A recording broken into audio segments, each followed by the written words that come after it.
Start करते हैं आज का वीडियो। देखिए, टीचिंग एप्टीट्यूड आपको पता है कि हमारे यूजीसी नेट में 10 यूनिट हैं टीचिंग से लेके हायर एजुकेशन तक। तो पहला यूनिट है टीचिंग एप्टीट्यूड का। अब देखिए, टीचिंग एप्टीट्यूड के अंदर हमें क्या क्या पढ़ना है और कितना पढ़ना है जिससे हमारे एग्जाम में क्वेश्चन आ जाए। देखिए, एग्जाम में पेपर 1 टीचिंग एप्टीट्यूड में से यूनिट 1 में से 7 से 8 क्वेश्चन आते हैं। ठीक है, तो इनकी आप देख सकते हैं कितनी इंपॉर्टेंस है इसकी।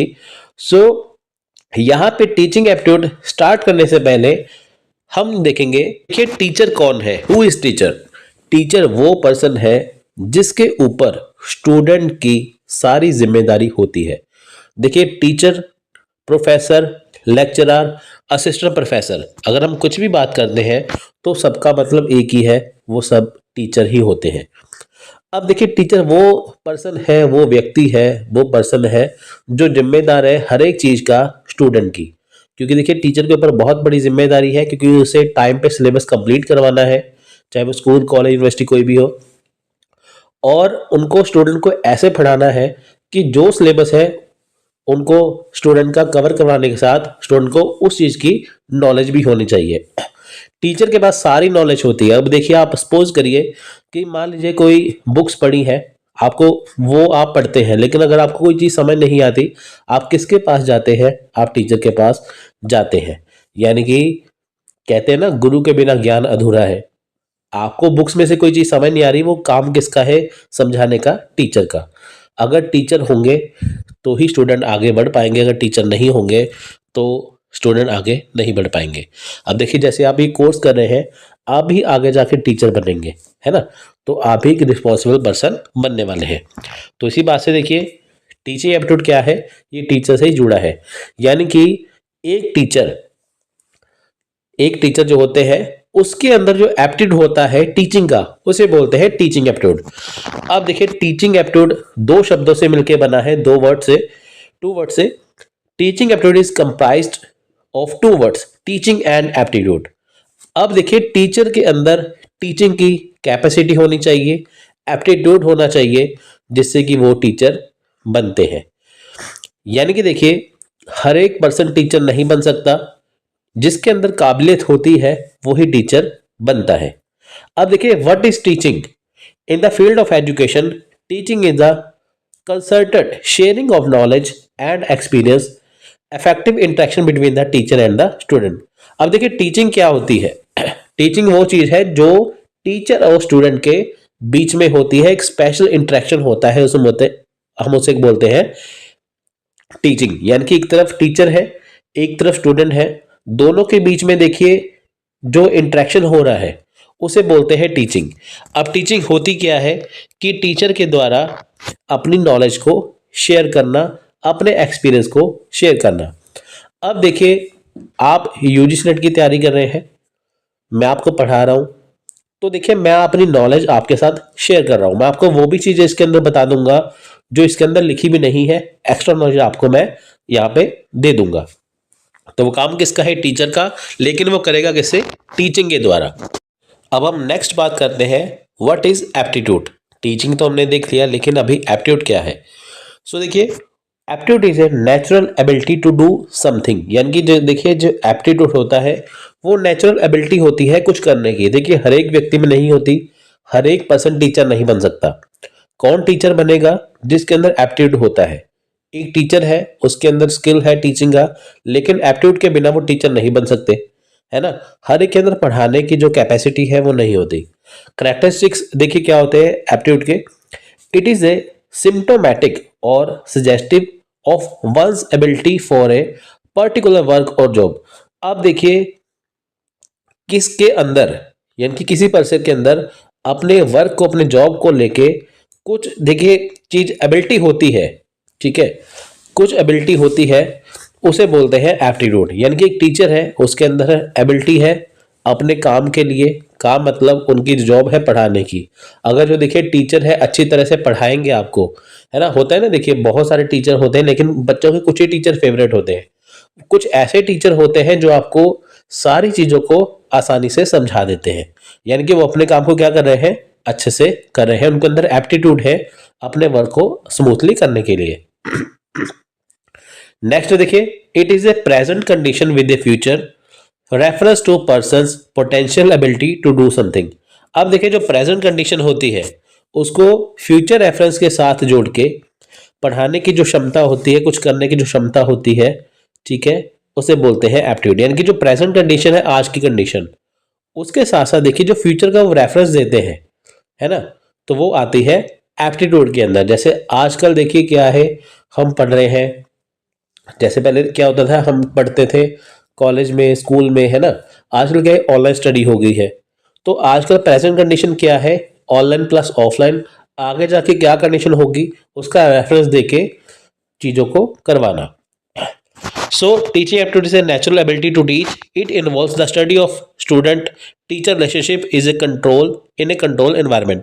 अब देखिए टीचिंग एप्टीट्यूड का मतलब क्या हुआ कि वो नेचुरल एबिलिटी पढ़ाने के लिए जिसके अंदर स्टूडेंट और टीचर का एक रिलेशनशिप होता है एक कंट्रोल इन्वायरमेंट में। कंट्रोल इन्वायरमेंट मतलब जैसे क्लासरूम में टीचर है, बच्चे हैं, स्टूडेंट है, दोनों बैठे हुए हैं ना, एक इन्वायरमेंट है कंट्रोल, जिसमें टीचर अपनी बात को कहेगा और स्टूडेंट उसकी बात को सुनेंगे, यानी कि वो उसी टॉपिक के ऊपर चर्चा करेंगे, डिस्कस करेंगे जो उनके सिलेबस में है। सो नेक्स्ट बात करते हैं नेचर ऑफ टीचिंग की। अब देखिए नेचर ऑफ टीचिंग होती क्या है, यानी कि जो टीचिंग है उसका नेचर कैसा होना चाहिए। देखिए ये है डायनामिक सोशल। पहला है डायनामिक सोशल, यानी कि गतिशील और सामाजिक होना चाहिए। अब देखिए जो टीचिंग होती है वो हमेशा एक जगह पे रुकी नहीं रहती, हमेशा ही टीचिंग जो है वो बढ़ती रहती है। अब देखिए जैसे आप देखेंगे पहले ब्लैक बोर्ड का जमाना था, साथ में व्हाइट बोर्ड आ गए मार्कर वाले, फिर आजकल क्या है डिजिटल बोर्ड आ चुके हैं, है ना। तो क्या है जो टीचिंग है ऑफलाइन ऑनलाइन, ऑफलाइन से ऑनलाइन आ गई है, अब दोनों मिक्सचर होके होते हैं, इनकी ऑफलाइन टीचिंग भी है ऑनलाइन टीचिंग भी है। तो टीचिंग क्या है एक जगह रुकी नहीं है, ये गतिशील है, ये डायनामिक है। पहले जमाने में ऋषि मुनि पढ़ाते थे, फिर अब टीचर आए, है ना, तो उसके बाद क्या है देखिए ऑफलाइन ऑनलाइन हो गया। तो सारी चीजें क्या है, टीचिंग का जो आप देखेंगे जो टीचिंग का स्टाइल है वो चेंज हो गया। सोशल, जो देखिए टीचिंग है वो सोशल होनी चाहिए। सोशल मतलब कि जो हमारे आसपास की चीजें हो रही है उसके बारे में भी बच्चों को नॉलेज देनी चाहिए। देखिए ये बोथ आर्ट एंड साइंस का मिक्सचर है। देखिए आर्ट एंड साइंस का मतलब क्या हुआ, टीचिंग जो होती है वो आर्ट है यानी कि वो कला भी है, वो साइंस है यानी कि विज्ञान भी है। आर्ट साइंस कैसे होता है, देखिए कोई भी चीज है हमेशा साइंटिफिक प्रूफ होती है तो उससे ही माना जाता है कि हाँ ये सही है। उसके बाद देखिए पढ़ाने की कला जो होती है, जो पढ़ाने का आर्ट होता है वो टीचिंग के अंदर होना चाहिए। देखिए फॉर एग्जांपल देखिए बहुत सारे बच्चों को मैथ्स मुश्किल लगते हैं, मैथ्स बहुत टफ लगता है, 90% बच्चों को मैथ टफ लगता है। अब उसमें क्या होता है कि जो टीचर होते हैं वो मैथ्स के फॉर्मूले इतने आसान कर देते हैं, इतने शॉर्टकट आपको दे देते हैं, वही जो आपको चीज मुश्किल लगती थी आपको आसान लगने लगती है। तो ये क्या हुआ, ये उनका आर्ट हुआ टीचिंग का, है ना।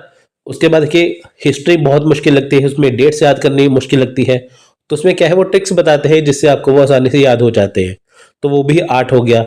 अब साइंस क्या है, आर्ट और साइंस क्या है कि चीज आपको वही करनी है जो आपके सिलेबस के अंदर है, लेकिन आपको आसान तरीके से करवाई जाती है जिससे कि वो चीज का मीनिंग भी गलत ना हो और आपको वो चीज आ भी जाए। वो होता है आर्ट एंड साइंस का मिक्सचर। नेक्स्ट है teaching is A moral activity. देखिए टीचिंग जो मॉरल एक्टिविटी होती है, ठीक है, यानी कि जो आपका टारगेट है तो उसके अंदर ही आपको वो चीजें करवाई जाती हैं। मॉरल एक्टिविटी का मतलब क्या होता है कि जैसे मान लीजिए कि जो भी टीचर आपको चीज समझाते हैं वो आपके अच्छे के लिए होते हैं, वो आपको सभी चीजें सारी चीजें सही समझाएंगे, वो आपको हमेशा हमेशा सही रास्ते पे लेके जाएंगे, वो आपको कभी भी गलत रास्ता नहीं बताएंगे। वो आपको ये नहीं कहेंगे कि आप नकल करके पास हो जाओ, चीटिंग करके पास हो, ऐसा नहीं बोलेंगे। वो आपको हमेशा ही वो जो अच्छी चीजें बताएंगे कि ईमानदारी से पढ़ो, अच्छे से पढ़ो, सुबह जल्दी उठ के पढ़ो, वो सारी आपको अच्छी अच्छी चीजें बताएंगे। वो होता है नेचर ऑफ टीचिंग के अंदर आता है। नेक्स्ट है characteristics of teaching, a professional activity. अब देखिए जो टीचिंग होती है वो हर एक के बस की बात नहीं है, ये प्रोफेशनल एक्टिविटी होती है, ठीक है। अब देखिए कोई स्कूल है, कॉलेज में होते हैं, वहां पे जो टीचर उनकी क्वालिफिकेशन के हिसाब से रखते हैं। जैसे आप यूजी नेट का एग्जाम दे रहे हैं, अगर आप असिस्टेंट प्रोफेसर क्वालिफाई कर लोगे तो ही आप किसी कॉलेज में टीचर बन पाओगे। तो ये क्या है, ये प्रोफेशनल एक्टिविटी है। ऐसे ही किसी को वो टीचर नहीं बना देंगे। जिनके पास काबिलियत होती है, जिनके पास सर्टिफिकेट होता है, डिग्री होती है, उनको ही टीचर बनाया जाता है। Specialised task. अब देखिए स्पेशलाइज्ड टास्क होता है, स्पेशलाइज्ड मतलब क्या है कि जिस पर्सन के अंदर कैपेबिलिटी होती है टीचिंग की, उसे टीचर बनाया जाता है। दूसरी बात क्या है, देखिए मैथ्स के टीचर, साइंस के टीचर और हिस्ट्री के टीचर, पॉलिटिकल साइंस के टीचर, हर एक जो भी सब्जेक्ट है उसके लिए स्पेशल टीचर होते हैं। उनका स्पेशल जो सब्जेक्ट है वो अपने सब्जेक्ट के माहिर है। ऐसा नहीं कि मैथ्स के टीचर आपको हिस्ट्री पढ़ा देंगे, या कि जो जिस काम में माहिर है, स्पेशलाइज्ड है, तो उसको ही वो काम दिया जाता है। एक स्कूल में या एक कॉलेज में मान लीजिए 20 टीचर हैं, लेकिन उसके अंदर अगर मैथ्स का टीचर नहीं है तो उनको मैथ्स का टीचर लेके ही आना पड़ेगा, जिसके बिना बात नहीं बनेगी। तो ये क्या हुआ, ये स्पेशलाइज्ड टास्क हो गया, यानी कि जो जिस पर्सन का सब्जेक्ट है उसको ही टीचर रखा जाता है। Encourage student to learn more and more. अब देखिए स्टूडेंट को इनकरेज करना ज्यादा से ज्यादा पढ़ने के लिए, है ना। बहुत सारे बच्चे कहते हैं ना कि मेरे को चीज समझ नहीं आ रही, ये नहीं हो रहा, वो नहीं हो रहा, तो टीचर उनको इनकरेज करते हैं कि आप चीजों को ज्यादा से ज्यादा पढ़ें, कि ताकि आपको सारी चीजें समझ में आ जाए।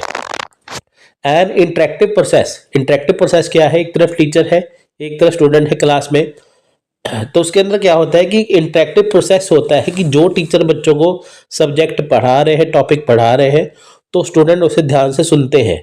इंटरेक्ट होते हैं कि टीचर कैसे पढ़ा रहे हैं।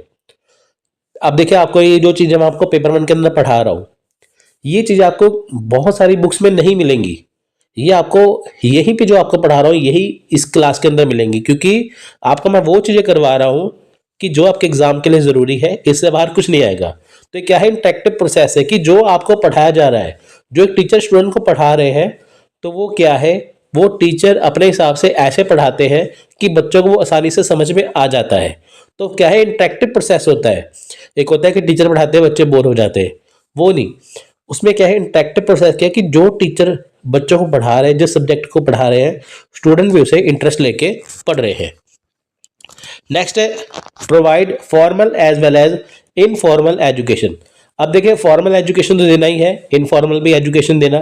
फॉर्मल मतलब क्या होता है कि जो आपका सब्जेक्ट है, जो आपका सिलेबस है, उसके बारे में आपको जानकारी देना, उसके बारे में पढ़ाना, साथ के साथ आपको वो चीज़ें भी पढ़ाना जो आपकी किताब में नहीं है लेकिन आपके लिए ज़रूरी है। जैसे चीटिंग करके पास नहीं होना, आपको ईमानदारी से पढ़ना है। उसके अलावा बहुत सारी ऐसी चीज़ें होती है, जैसे बड़ों का सम्मान करना होती है ना, अपने जो आपके बड़े हैं, जो आपके टीचर होते हैं, जो आपके पेरेंट्स होते हैं, जो आपके कुछ भी अंकल्स आंटी होती है, उनको रिस्पेक्ट देना, है ना, किसी से तमीज़ से बात करना, वो होती है इनफॉर्मल एजुकेशन। यानी कि सोसाइटी में उठना बैठना कैसे होता है, वो इसके अंदर आता है। Next, teaching is a tool to help student to adjust in the society and the environment. अब देखिए टीचिंग एक ऐसा टूल है जिसके द्वारा स्टूडेंट को उस सोसाइटी में रहने के लायक बनाना। जैसे आपके आसपास का माहौल क्या है, हमारी सोसाइटी कैसे चलती है, तो उसके अकॉर्डिंग उस स्टूडेंट को उसमें एडजस्ट करना होते हैं ना। अब देखिए जैसे चोरी करना गलत है, अगर करेंगे तो उसमें क्या होगा, उसके अंदर आपको सजा मिलेगी। अच्छे काम करोगे तो आपके सब वाहवाही करेंगे, है ना। ये सारी चीज़ें कौन बताएगा, ये टीचर ही आपको बताएंगे। वो कहते हैं ना कि टीचर, आप समाज में, आप सोसाइटी में, जिस सोसाइटी में रहते हैं, तो उसमें ये करना है, ये नहीं करना, ये करना है, ये नहीं करना, ये कौन बताता है, टीचर बताता है। उसके फ़ायदे नुकसान भी आपको टीचर ही बताते हैं। वो क्यों बताते हैं, क्योंकि आप सोसाइटी में एडजस्ट हो पाए। कहते हैं ना कि टीचर पूछते हैं ना बच्चों से, बड़े होकर आप क्या बनोगे, कोई कहते हैं मैं डॉक्टर बनूंगा, इंजीनियर बनूंगा। तो उसके अलावा उनको कैसे टीचर बनना है, कैसे उनको डॉक्टर बनना है, कैसे इंजीनियर बनना है, इसका रास्ता कौन दिखाता है, इसके बारे में गाइड कौन करता है, टीचर ही तो गाइड करता है ना। तो अगर आपको डॉक्टर बनना है, सोसाइटी में सेवा करनी है, पुलिस बनना है, सोसाइटी की सेवा करनी है, टीचिंग करनी है, टीचर बनना है, सोसाइटी में एक अच्छा नाम कमाना है, उसके लिए आपको कौन हेल्प करेंगे, टीचर ही हेल्प करेंगे। किसके द्वारा हेल्प करेंगे, अपनी टीचिंग के द्वारा। तो ये आता है कैरेक्टरिस्टिक्स ऑफ टीचिंग में। नेक्स्ट देखिए है ऑब्जेक्टिव्स ऑफ टीचिंग। अब देखिए टीचिंग के ऑब्जेक्टिव्स क्या है।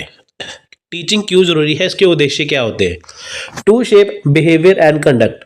अब देखिए ये टीचिंग किसके ऊपर लागू है, स्टूडेंट के ऊपर। किसका बिहेवियर शेप करना है, स्टूडेंट का, है ना। देखिए जो स्टूडेंट का बिहेवियर है, जो एक बच्चे का बिहेवियर है उसे शेप देना। बिहेवियर मतलब अगर उसका बिहेवियर अच्छा नहीं है उसको अच्छा बनाना, अगर उसका स्टूडेंट का ऑलरेडी अच्छा बिहेवियर है उसे और अच्छा बनाना, है ना।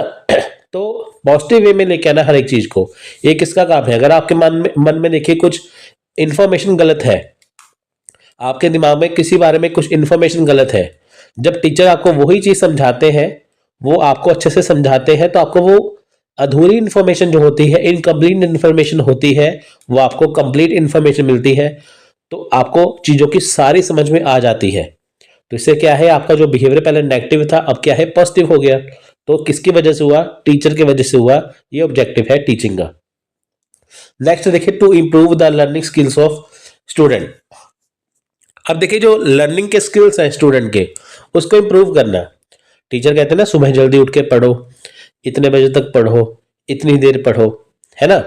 लर्निंग स्किल्स ये होते हैं। लर्निंग स्किल्स क्या है, बहुत सारे देखिए स्टूडेंट मेरे को भी मैसेज करते हैं, फोन करते हैं कि सर सिलेबस कैसे कंप्लीट किया जाए कि ताकि आप हमारा यूजीसी नेट क्वालिफाई हो जाए। देखिए आपका टारगेट क्या है, नेट क्रैक करना, बात खत्म। लेकिन आपने चीजों को कितना समझा है वो भी जानना जरूरी है ना। कुछ क्या करते हैं कि सिर्फ चीजों को पढ़ते हैं, समझते नहीं है। कुछ क्या है, रट्टा मारते हैं, बस हो गया तो हो गया। लेकिन देखिए लर्निंग स्किल्स क्या है, जैसे मान लीजिए कि आप चीजों को पढ़ते हैं, आपको समझ नहीं आती, चाहे आप 4 घंटे लगा लीजिए किसी टॉपिक को पढ़ रहे थे, लेकिन आपको वो समझ नहीं आएगा। तो कहते हैं ना टीचर को कि हमें कुछ ऐसा रास्ता बताइए कि जो हम पढ़ते हैं वो हमें समझ में आ जाए। तो देखिए फिर टीचर बच्चों को पढ़ाते हैं, समझाते हैं कि ऐसे पढ़ना है। जैसे बहुत सारे बच्चे मेरे को कहते हैं कि आप बताइए कि कैसे पढ़े हमारा पहली बार में नेट क्रैक हो जाए। तो मैं बच्चों को कहता हूं कि आप रट्टा मत लगाइए, आप बस चीज को पढ़िए, एक बार पढ़िए, 2 बार पढ़िए, उसको आप समझिए वो क्या कह रहा है। अगर आपने वो समझ लिया तो आपको वो चीज आ गई, कॉन्सेप्ट आपका क्लियर हो गया तो आपको चीज आ जाएगी। तो ये क्या है, इंप्रूव करना लर्निंग स्किल्स को। तो देखिए नेक्स्ट है डेवलप प्रैक्टिकल स्किल। अब देखिए प्रैक्टिकल स्किल को डेवलप करना। अब देखिए बहुत सारी चीजें ऐसी होती हैं कि जो स्टूडेंट पढ़ते हैं तो वो किताबों तक ही सीमित है, किताबों तक ही लिमिट बन जाती है उनकी, लेकिन प्रैक्टिकल स्किल भी उनके अंदर आना चाहिए। यानी कि अगर हम देखते हैं ना कि जो चीज हम कर रहे हैं वो सच में है कि नहीं, रियलिटी में है कि नहीं, है ना, तो उनको वो भी प्रैक्टिकल करके दिखाना है कि ये चीज इसमें है, तो वो उनके अंदर प्रैक्टिकल स्किल को डेवलप करना। नेक्स्ट है to provide a social and efficient member to the society. अब देखिए एक सोसाइटी को अच्छा नागरिक देना, अच्छा मेंबर देना, ये किसका काम है, टीचर का। अब देखिए टीचर बच्चों को अच्छे से पढ़ाते हैं, बच्चे के अंदर मोटिवेशन आती है कि मैं डॉक्टर बनूं, मैं इंजीनियर बनूं। अगर वही बच्चे बड़े होकर डॉक्टर इंजीनियर बनते हैं तो सोसाइटी को क्या है, एक एफिशिएंट मेंबर मिल जाएगा। अगर देखिए आप ये वीडियो देख रहे हैं, आपको टीचर बनना है, अगर आप इससे टीचर बन जाते हैं, एक अच्छे टीचर बनते हैं, फिर आगे आप पढ़ाएंगे और बच्चे टीचर बनेंगे, तो क्या है, सोसाइटी को एक एफिशिएंट मेंबर मिल गया। ये किससे मिला, ये टीचिंग की वजह से मिला। नेक्स्ट देखिए है other important objectives of teaching. Other objective क्या है टीचिंग है, देखिए ये तो हो गए, लेकिन कुछ अदर भी है। Development of knowledge. अब देखिए स्टूडेंट के अंदर क्या है, नॉलेज को डेवलप करना, ये किसका काम है, टीचिंग का। अब देखिए जो बच्चे के अंदर जो किसी चीज के बारे में नॉलेज है, लेकिन वो नॉलेज इतनी ज्यादा नहीं है, इतनी ज्यादा खास नहीं है, कंप्लीट नहीं है, इनकम्प्लीट है, तो उस नॉलेज को टीचर क्या करते हैं, अपनी तरफ से उनको पढ़ाते हैं। जैसे मान लीजिए आपने बुक में कोई चीज पढ़ी है, अब देखिए जैसे इसके अंदर लाइंस लिखी है ना, वो आपको मैं समझा रहा हूं, लेकिन इसके अंदर जो चीज नहीं है वो भी आपको मैं समझा रहा हूं। किसी टॉपिक के रिगार्डिंग अगर आपको कोई नॉलेज नहीं है, छोटी सी नॉलेज है, शॉर्ट नॉलेज है, तो उसके अंदर कुछ ऐड करके टीचर कुछ अपनी तरफ से ऐड करके आपको वही टॉपिक अच्छे से समझाते हैं, जिससे आपको उसकी सारी नॉलेज मिल जाती है। ठीक है, वो है डेवलपमेंट ऑफ नॉलेज। नेक्स्ट है डेवलपमेंट ऑफ अंडरस्टैंडिंग। अब चीजें आपने समझ ली है, अब चीजें आपने, नॉलेज आपको मिल गई, लेकिन आपने उसे अंडरस्टैंड कैसे किया, आपने समझा कैसे, है ना, चीजों को समझना कैसे है, वो भी काम है टीचिंग का। नेक्स्ट है create interest in the study. आप देखिए स्टडी में इंटरेस्ट क्रिएट करना वो कैसे होता है।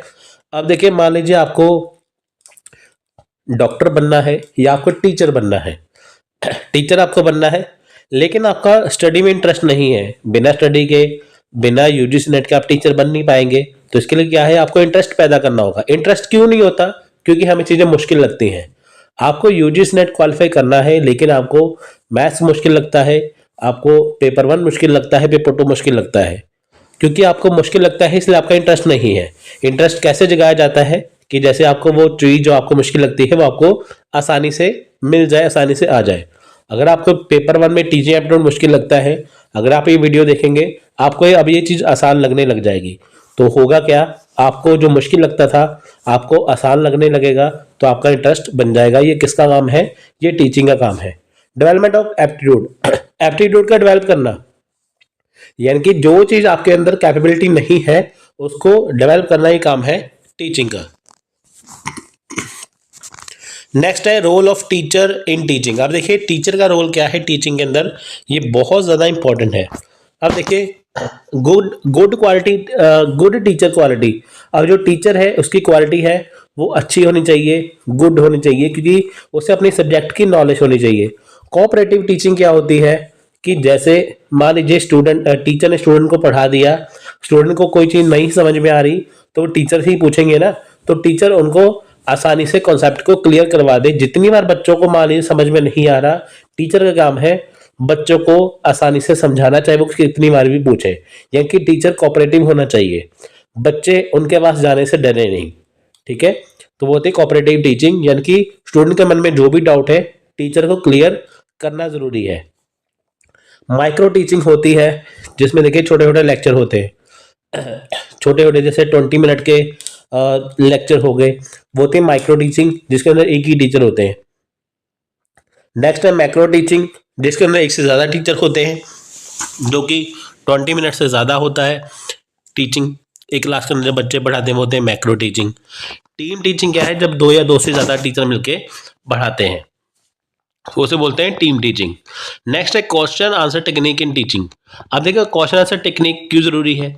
जैसे मान लीजिए एक टीचर ने बच्चों को टॉपिक पढ़ा दिया क्लास में, अब बच्चों को समझ में आया कि नहीं, उसके बारे में नॉलेज मिली कि नहीं, वो कैसे पता चलेगा, वो पता चलेगा क्वेश्चन आंसर टेक्निक से। अब देखिए मान लीजिए कि आपने टीचिंग एप्टीट्यूड अच्छे से पढ़ लिया, अब आप कैसे पता कर पाएंगे कि आपको वो अच्छे से हुआ कि नहीं, वो होगा क्वेश्चन आंसर टेक्निक से। उसके बाद देखिए अगर आप यूजीसी नेट की तैयारी पूरी आपने कंप्लीट कर ली, यूजीसी नेट का एग्ज़ाम जो है वो एक टेक्निक है कि आपने अपने सब्जेक्ट की कितनी कितनी नॉलेज ली है। यानी कि जो आपने टॉपिक पढ़ा है, जो आपको टीचर ने टॉपिक समझाया है अपनी टीचिंग के द्वारा, तो वो आपको कितना अच्छे से आया है वो क्वेश्चन आंसर टेक्निक से ही पता चलेगा। नेक्स्ट है फेजेस ऑफ टीचिंग। अब देखिए फेज ऑफ टीचिंग क्या होते हैं। टीचिंग ऐसे complex task to make this job easy and successful a systematic planning is needed. अब देखिए टीचिंग का जो टास्क है वो बहुत मुश्किल है, टीचिंग आसान नहीं होती। इसे आसान बनाया जा सकता है अगर सिस्टमैटिक प्लानिंग से चला जाए। Teaching is to be considered in the terms of various steps and the steps constituting the process are called phases of teaching. अब देखिए जब टीचर सिस्टमैटिक प्लानिंग से चलते हैं, अपनी टीचिंग को आसान बनाते हैं, उसमें बहुत सारे स्टेप्स होते हैं, इन्हीं स्टेप्स को फेजेस ऑफ टीचिंग बोलते हैं। अब देखिए 3 तरह के स्टेप्स हैं।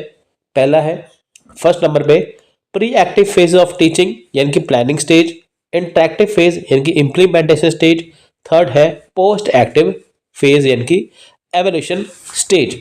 अब देखिए 3 तरह की स्टेज है फेज ऑफ टीचिंग में।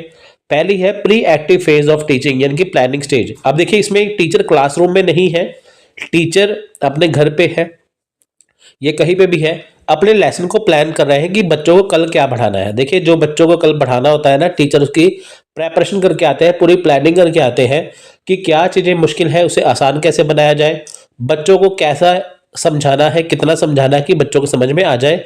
यानी कि यहाँ पे टीचर अपना लेसन प्लान कर रहे हैं कल के लिए, तो उस प्लानिंग को बोलते हैं pre active phase of teaching यानी कि प्लानिंग स्टेज। नेक्स्ट है इंटरेक्टिव फेज यानी कि इम्प्लीमेंटेशन स्टेज। तो इसमें क्या है कि अब टीचर क्लास में है, जो उन्होंने अपना लेसन प्लान किया था, तो वो अब उसे क्या है, इम्प्लीमेंट कर रहे हैं। अब वो चीज़ आ गई है जब टीचर क्लास में बच्चों को पढ़ा रहे हैं, यानी कि जो उन्होंने प्लानिंग कर ली थी उसको अब वो पढ़ा रहे हैं। अब वो कैसे बच्चों को पढ़ा रहे हैं, इम्प्लीमेंट कर रहे हैं, जो उन्होंने प्लानिंग की थी क्या उसकी अकॉर्डिंग ही बच्चों को पढ़ा रहे हैं, वो इसमें इम्प्लीमेंटेशन स्टेज में आएगा, इनकी इंटरेक्टिव फेज। अब टीचर और स्टूडेंट का क्या है, आपस में इंटरेक्ट हो रहा है। थर्ड है, ये लास्ट स्टेज है post active phase evaluation stage की, यानी कि अब टीचर क्लास से पढ़ा के जा चुके हैं, अब एवेल्यूएशन करके देखना है कि क्या जो टीचर ने बच्चों को पढ़ाया है वो समझ में आया कि नहीं। पहले टीचर ने देखिए अपनी प्लानिंग की, मैं बच्चों को ऐसे पढ़ाऊंगा या पढ़ाऊंगी, फिर उसने बच्चों को पढ़ाया, इम्प्लीमेंट किया। अब बारी है कि बच्चों को कितना समझ में आया, वो होता है एवेल्यूएशन स्टेज के अंदर। तो ये होते हैं फेजेस ऑफ टीचिंग। सो देखिए नेक्स्ट है बेसिक रिक्वायरमेंट ऑफ टीचिंग। अब टीचिंग में कौन कौन सी बेसिक रिक्वायरमेंट होती है। पहले है टीचर। अब देखिए टीचिंग के अंदर टीचर का होना बहुत ज़रूरी है। एक क्लासरूम के अंदर ओनली स्टूडेंट बैठे रहेंगे, टीचर नहीं होंगे, तो उसमें टीचिंग हो ही नहीं पाएगी। टीचर क्या करते हैं, टीचिंग करते हैं, तो टीचिंग टीचर के द्वारा होगी, उनका होना ज़रूरी है। दूसरा है लर्नर, स्टूडेंट का क्लास में होना ज़रूरी है। अब देखिए टीचर क्लास में है, बच्चे क्लास में नहीं है, स्टूडेंट क्लास में नहीं है, तो वो टीचिंग देंगे इसको, इसलिए टीचर स्टूडेंट का होना ज़रूरी है। तीसरा है सब्जेक्ट। अब देखिए टीचर स्टूडेंट क्लास में है, लेकिन वो सब्जेक्ट होना जरूरी है, वो मैथ्स पढ़ेंगे, साइंस पढ़ेंगे, क्या पढ़ेंगे, तो टीचर को क्या उनको पढ़ाना है, सब्जेक्ट का होना जरूरी है। अब ये तीन चीजें आ गई। अब है एनवायरमेंट। एनवायरमेंट कैसा है क्लास का, क्या बाहर शोर शराबा तो नहीं है कहीं पे, क्या सब कुछ कंट्रोल है क्लास के अंदर। एनवायरमेंट का पॉजिटिव होना जरूरी है। टीचर का मूड होना चाहिए पढ़ाने के लिए, स्टूडेंट का मूड होना चाहिए पढ़ने के लिए, है ना। एनवायरमेंट का अच्छा होना जरूरी है। इंफ्रास्ट्रक्चर, अगर मान लीजिए टीचर ने बहुत इंपॉर्टेंट टॉपिक पढ़ाना है, अगर उनको देखिए चौक की ज़रूरत है, अगर उनको देखिए स्क्रीन की ज़रूरत है, कोई भी चीज़ की ज़रूरत है, अगर वो होगा तो ही वो बच्चों को पढ़ा पाएंगे। होते हैं ना कई बार पिक्चर्स दिखानी होती है, समझाना होता है, डायग्राम दिखानी होती है, उसके बिना समझ नहीं आएगा। तो उसके लिए क्या है, टूल्स होना ज़रूरी है। अगर वो नहीं होंगे तो टीचिंग इफेक्टिव नहीं होगी। Relationship between teacher and student. अब देखिए टीचर और स्टूडेंट के अंदर रिलेशनशिप अच्छा होना ज़रूरी है। अब देखिए टीचर ने जो बच्चों को पढ़ा दिया, बच्चों को कितना समझ में आया, स्टूडेंट को कितना समझ में आया, ठीक है, वो इसके ऊपर ही डिपेंड करता है। रिलेशनशिप टीचर और स्टूडेंट का ऐसा होना चाहिए कि अगर टीचर ने मान लीजिए बच्चों को पढ़ा दिया, अगर स्टूडेंट को कुछ समझ में नहीं आया, वो टीचर से फिर से पूछ सके और टीचर उनको गुस्सा ना हो, है ना। तो वो टीचर का काम क्या है कि जब तक बच्चों को समझ में ना आए, स्टूडेंट को समझ में ना आए, तब तक उनको अच्छे से टॉपिक को समझाना। तो डिसिप्लिन, एक डिसिप्लिन होना चाहिए, स्टूडेंट को टीचर की इज्जत करनी चाहिए, टीचर को भी बच्चों को प्यार से पढ़ाना चाहिए। एक डिसिप्लिन होना चाहिए कि अगर वो टीचर बच्चों को पढ़ा रहे हैं, स्टूडेंट को पढ़ा रहे हैं, तो स्टूडेंट भी आसानी से उसे पढ़े। तो ये होती है बेसिक रिक्वायरमेंट इन टीचिंग। तो ये था। सो देखिए यहाँ पे लेवल ऑफ टीचिंग के बारे में बात करेंगे यहाँ पे कि लेवल ऑफ टीचिंग होती क्या है। सो देखिए यहाँ पे तीन तरह के लेवल ऑफ टीचिंग है, मेमोरी लेवल, अंडरस्टैंडिंग लेवल और रिफ्लेक्टिव लेवल ऑफ टीचिंग। तो मेमोरी लेवल को कहते हैं थॉटलेस टीचिंग, अंडरस्टैंडिंग कहते हैं थॉटफुल टीचिंग और रिफ्लेक्टिव को कहते हैं अपर थॉटफुल लेवल। देखिए यहाँ पे जो मेमोरी लेवल होता है टीचिंग का, वो कैसा है, इसे थॉटलेस टीचिंग भी कहते हैं। यानी कि देखिए मेमोरी लेवल में होता है कि सिर्फ आपको चीज़ें रटवाई जाती हैं, इसमें क्रैमिंग करवाई जाती है, रटवाई जाती है। थॉटलेस का मतलब होगा कि इसमें आप सोच नहीं सकते, आपको एक जैसे चीज़ें जैसे होते हैं ना, छोटे बच्चे होते हैं, उनको चीज़ें जैसे रटवाई जाती हैं बस।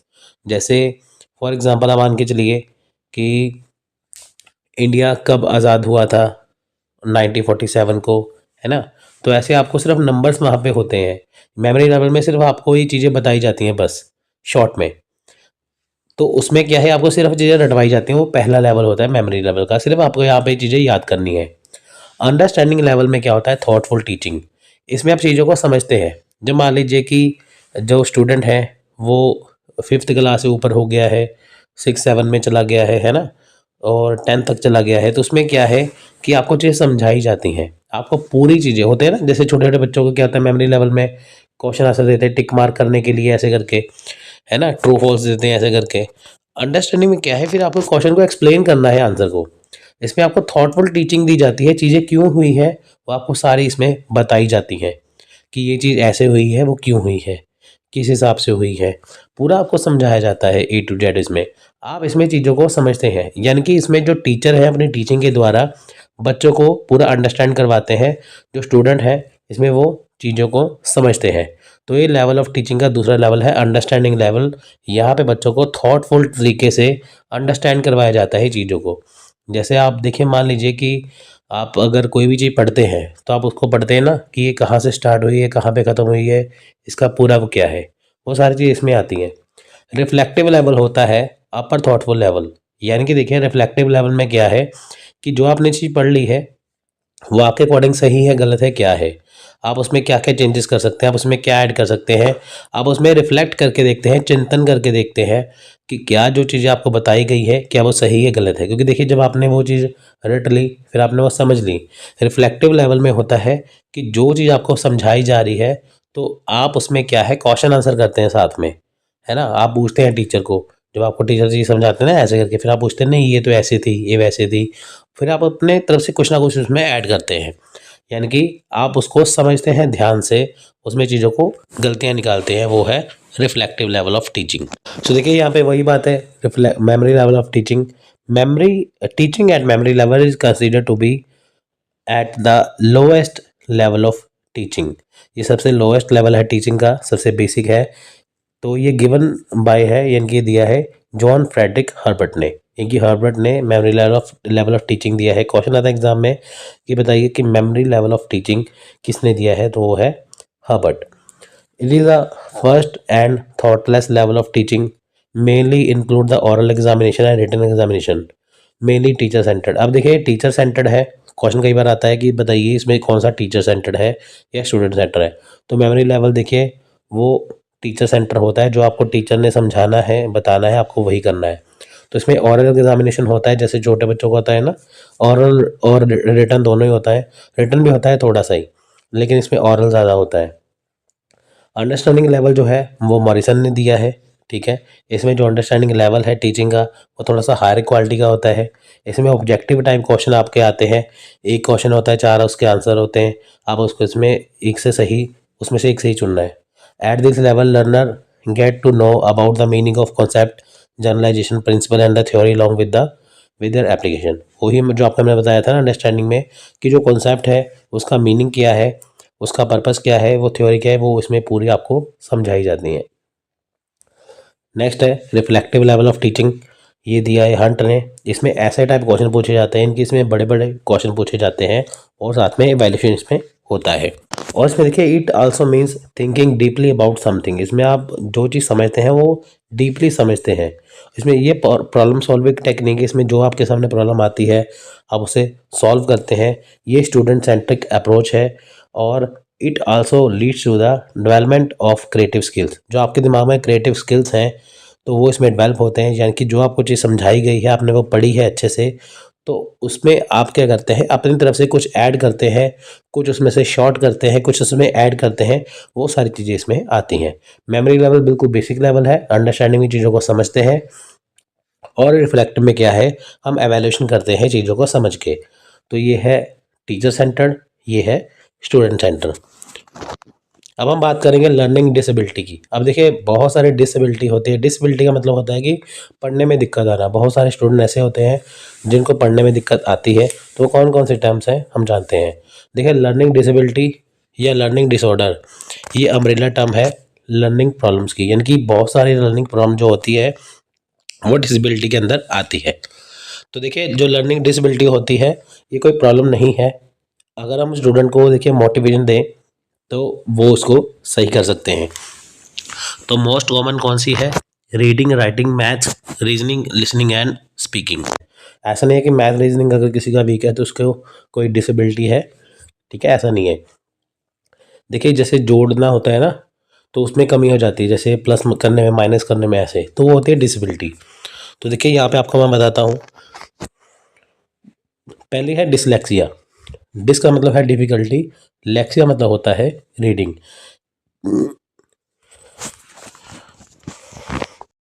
तो देखिए मोस्ट कॉमन कौन सी यहाँ पे लर्निंग डिसेबिलिटी है, जैसे रीडिंग है, राइटिंग है, मैथ्स है, रीजनिंग है, लिसनिंग है एंड स्पीकिंग है।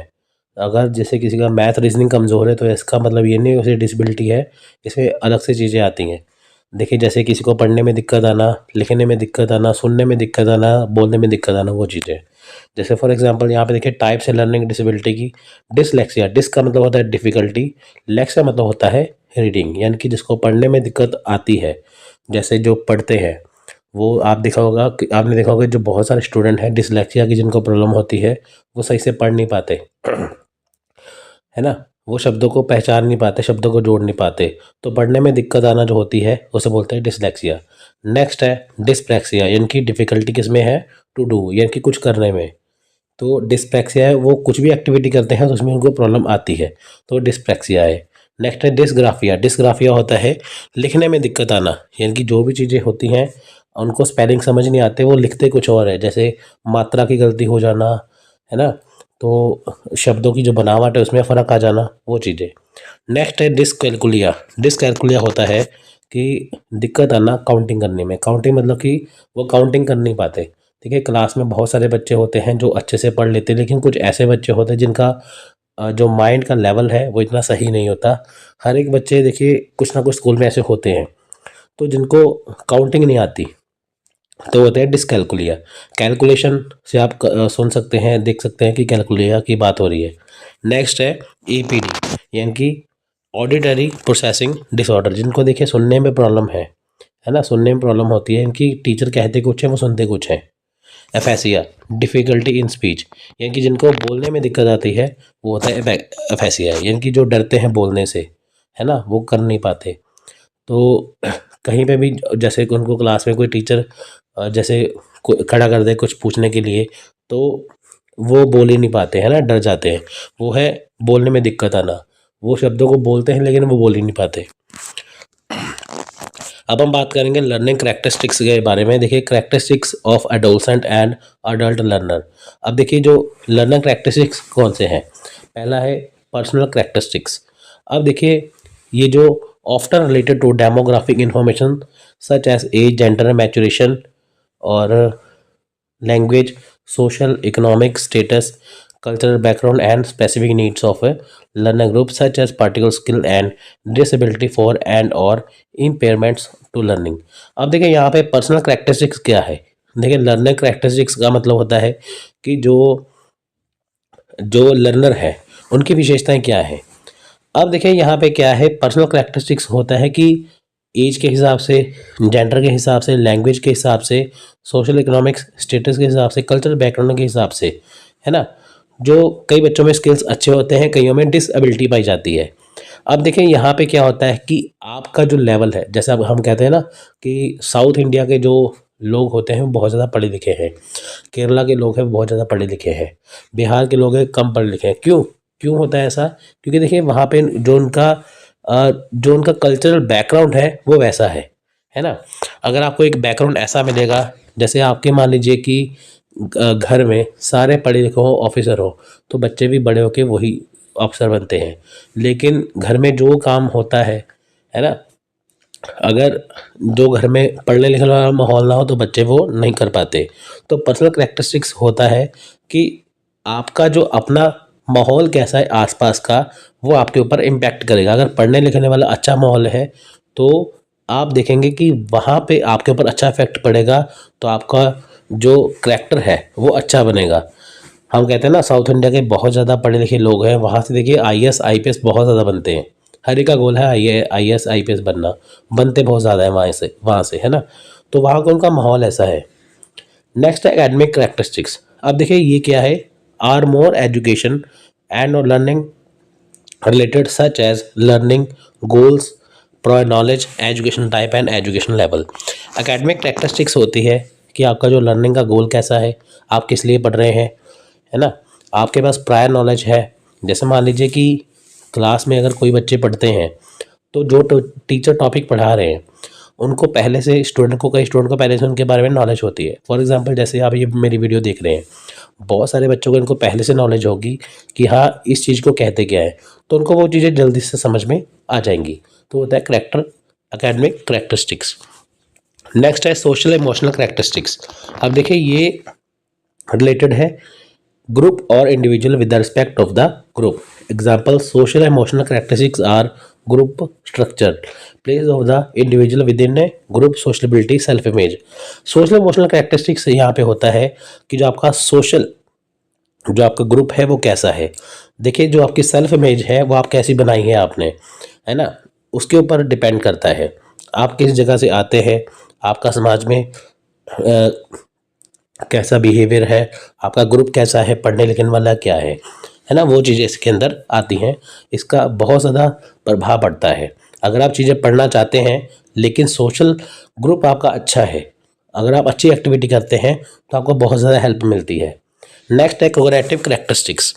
देखिए ये रिलेटेड है स्पैन, मेमोरी, मेंटल प्रोसीजर से। अब देखिए यहाँ पे कोग्निटिव करेक्टरिस्टिक्स क्या है कि आप चीज़ों को कैसे समझते हैं, आप चीज़ों को कैसे सुनते हैं। बहुत सारे देखिए सुनना समझना दो तरह की चीज़ें हैं।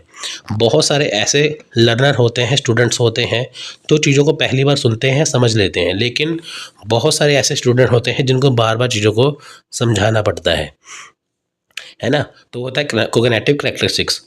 बहुत सारे ऐसे स्टूडेंट होते हैं जो पहली बार में चीज़ों को अडेप्ट कर लेते हैं एक झटके से, क्योंकि उनका जो प्रेजेंस ऑफ माइंड है वो बहुत अच्छा होता है।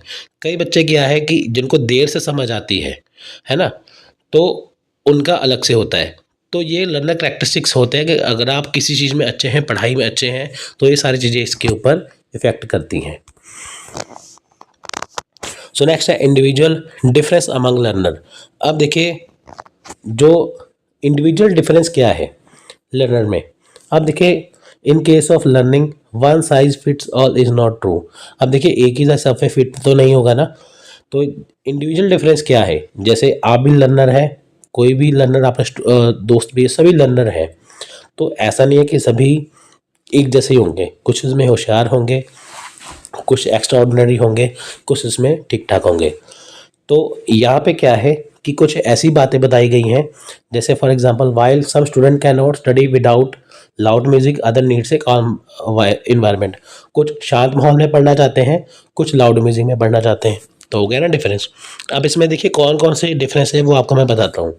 इंटेलिजेंस, इंटेलिजेंस होती है देखिए दिमाग से संबंधित, यानी कि कुछ बच्चे बहुत ज़्यादा एडवांस होते हैं, जो चीज़ जल्दी समझ लेते हैं। कई बच्चों को समझ में नहीं आती, कई बच्चों को उस चीज़ के बारे में पहले से नॉलेज होती है।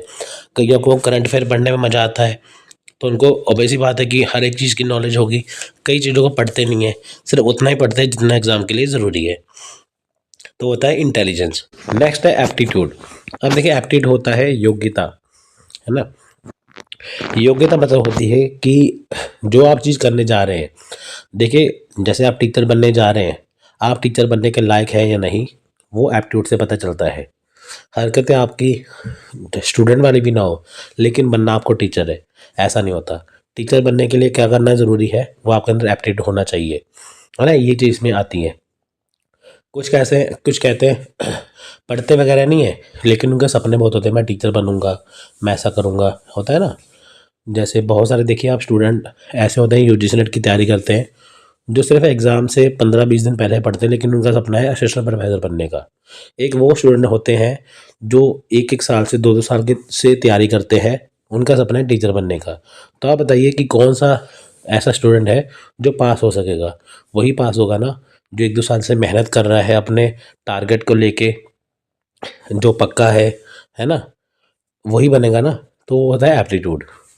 नेक्स्ट है एज।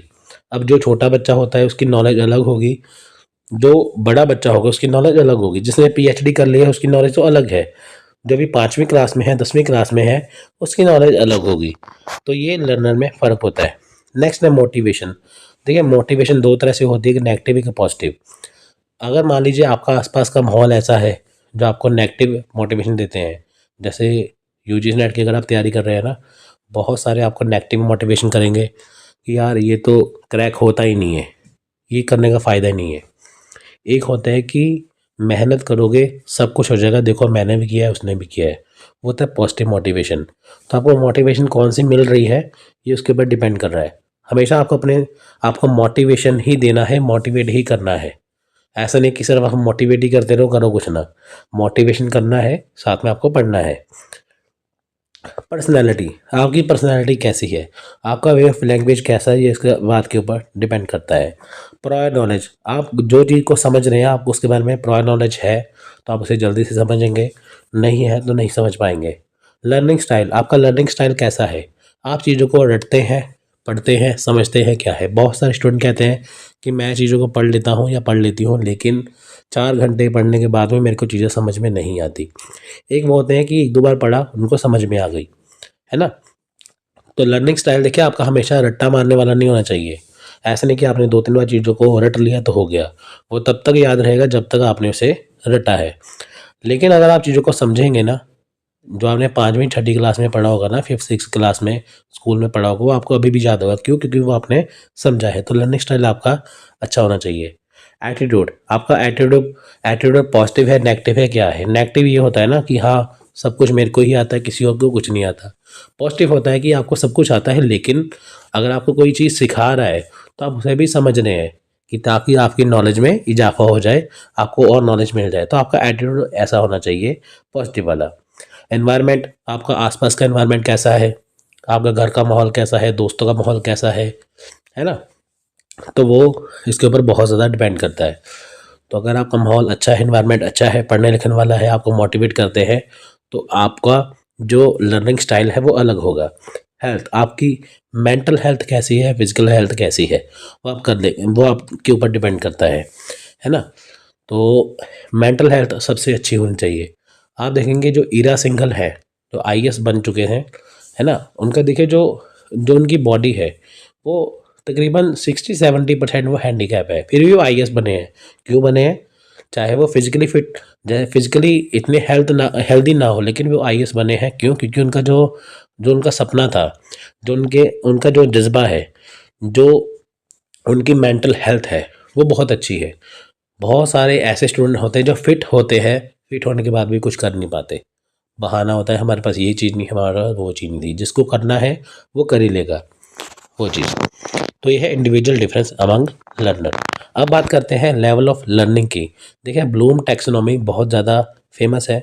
बेंजामिन ब्लूम, जो जिन्होंने ये देखिए लेवल ऑफ लर्निंग यहाँ पे दिया है, तो उसके बारे में बात करते हैं। एग्जाम में ये आ जाता है। देखिए बहुत लंबी थ्योरी थी, लेकिन आपको मैं शॉर्ट में समझाऊंगा। 1956 में इन्होंने एक थ्योरी दी थी, जिसे 2001 में रिवाइज किया गया। क्यों रिवाइज किया गया? आप देखेंगे जब भी देखिए टाइम पे चीज़ें होती है, रिवाइज होती हैं। अगर हम 1956 की बात करें, 45 साल पहले की, उस हिसाब से ये चीज़ें सही थी। 45 साल बाद ये चीज़ें सही थी। तो यहाँ पे देखिए बेंजामिन ब्लूम ने क्या किया, 1956 में एक टैक्सोनॉमी दी, जिसे ब्लूम टैक्सोनॉमी कहते हैं। इन्होंने सबसे पहले नॉलेज को रखा, फिर कॉम्प्रिहेंशन, फिर एप्लीकेशन, फिर एनालिसिस, फिर सिंथेसिस, फिर एवेल्यूशन। ये चीज़ें इन्होंने बताई कि पहले नॉलेज आएगी, फिर बाकी चीज़ें ही आएगी।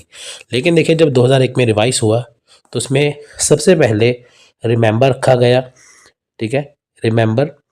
देखिए नॉलेज का नाम रिमेंबर कर दिया गया, फिर अंडरस्टैंड, फिर अप्लाई। ये चीज़ें सारी सेम है, इनके नाम बस चेंज है। यहाँ पे नॉलेज पहले था, 2001 में रिमेंबर आ गया पहले, कि आप चीज़ों को पहले याद करेंगे, फिर अंडरस्टैंड करेंगे, फिर आप उसे अप्लाई करेंगे, फिर आप उसे एनालाइज करेंगे। जो आपने पढ़ा है वो एनालाइज करके देखेंगे सही है कि नहीं।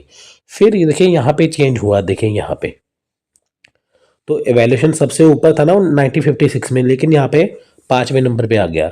सिंथेसिस जो पहले यहाँ पे था, तो ये वो यहाँ पे आ गया। वो कहते हैं कि 2001 में देखिए उन्होंने ये बताया कि पहले चीज़ों को याद करना है, फिर समझना है, फिर अप्लाई करना है, फिर एनालिसिस करना है, एवेल्यूएट करना है। अगर इसमें कोई कमी आ गई है, फिर से क्रिएट करना है। तो ये चीज़ें इसमें आती हैं। तो देखिए अकॉर्डिंग टू ब्लूम टैक्सोनॉमी, तो यहाँ पे 3 डोमेन दिए हैं। एक है कोग्निटिव डोमेन, जो कि फोकस ऑन नॉलेज, जो कि नॉलेज के ऊपर फोकस करता है। साइकोमोटर डोमेन, जो कि स्किल के ऊपर फोकस करता है। अफेक्टिव डोमेन, जो कि एटीट्यूड के ऊपर फोकस करता है। तो ये चीज़ें इसके अंदर आती हैं।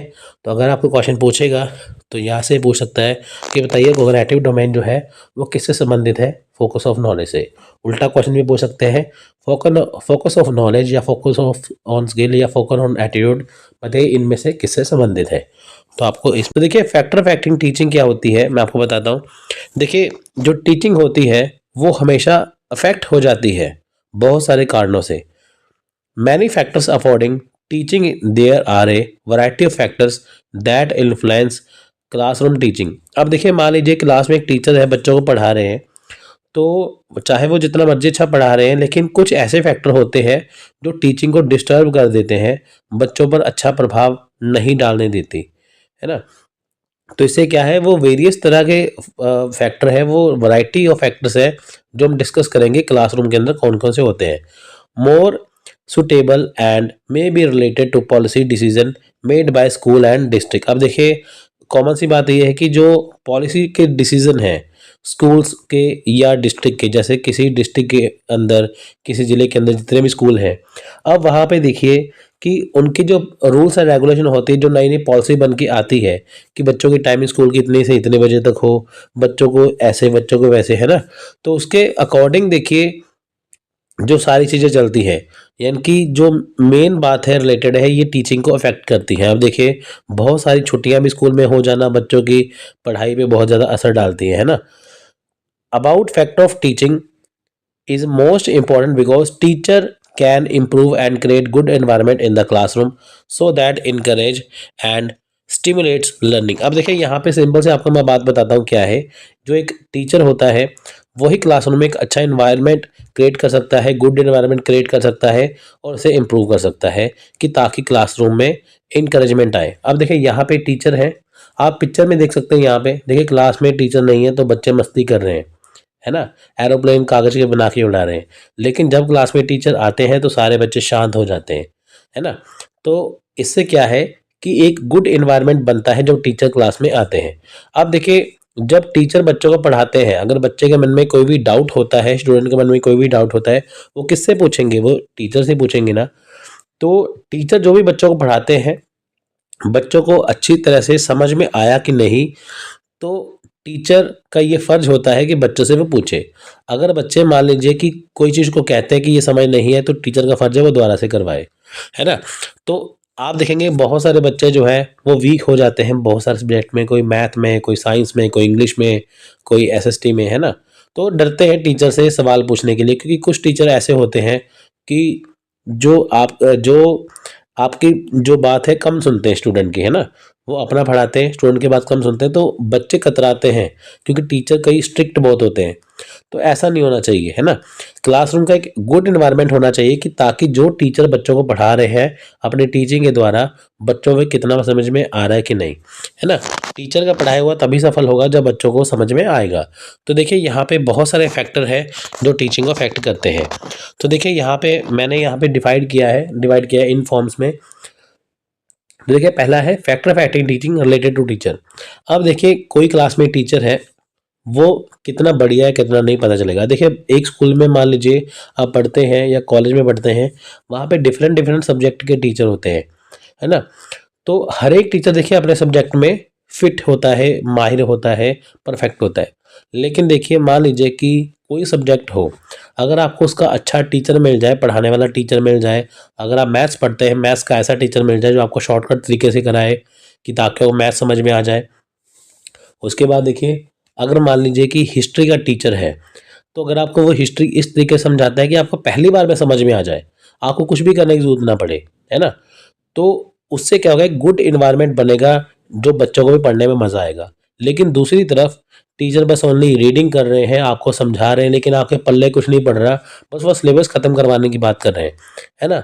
तो इससे क्या है, बहुत ज़्यादा टीचिंग के ऊपर इफेक्ट पड़ेगा, बच्चों को कुछ समझ नहीं आएगा तो फ़ायदा क्या, है ना। अब देखिए, यहाँ पे मैंने एक लाइन पढ़ी, आपको मैंने समझाई कि इसका मतलब क्या है। अगर मैं ओनली यहाँ पे लाइन पढ़ के आगे चला जाऊँ तो आपको समझ में क्या आएगा।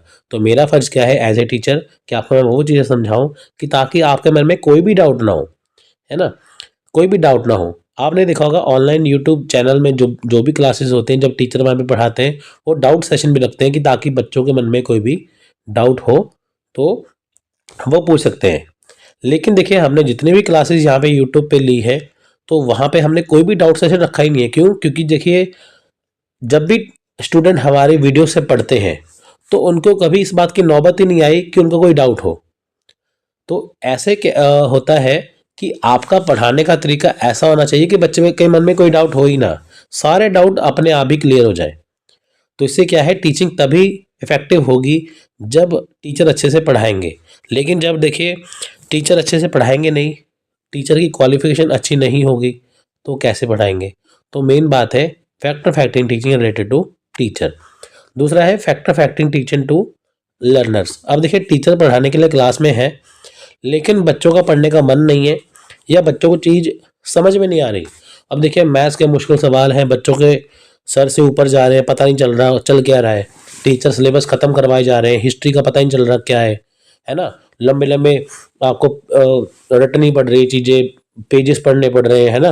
बोझ समझ के जब स्टूडेंट पढ़ते हैं, लर्नर पढ़ते हैं, तब तब टीचिंग इफेक्ट बहुत ज़्यादा होती है। बच्चों का पढ़ने का मन नहीं है क्योंकि उनकी चीज़ें समझ में आ ही नहीं रही। टीचर का काम है सिलेबस को ख़त्म करवाना, बच्चों के पल्ले कुछ पढ़ नहीं रहा। बहुत सारे बच्चे फेल हो जाते हैं, टेंशन में आ जाते हैं, तो इससे टीचिंग बहुत ज़्यादा इफेक्ट हो जाती है। अब देखिए यूजीसी नेट एग्ज़ाम में टाइम बहुत कम है, बहुत सारे बच्चों के मन में डाउट है, यार सिलेबस हम कैसे ख़त्म करें कि ताकि हमारा पहली बार में हो जाए।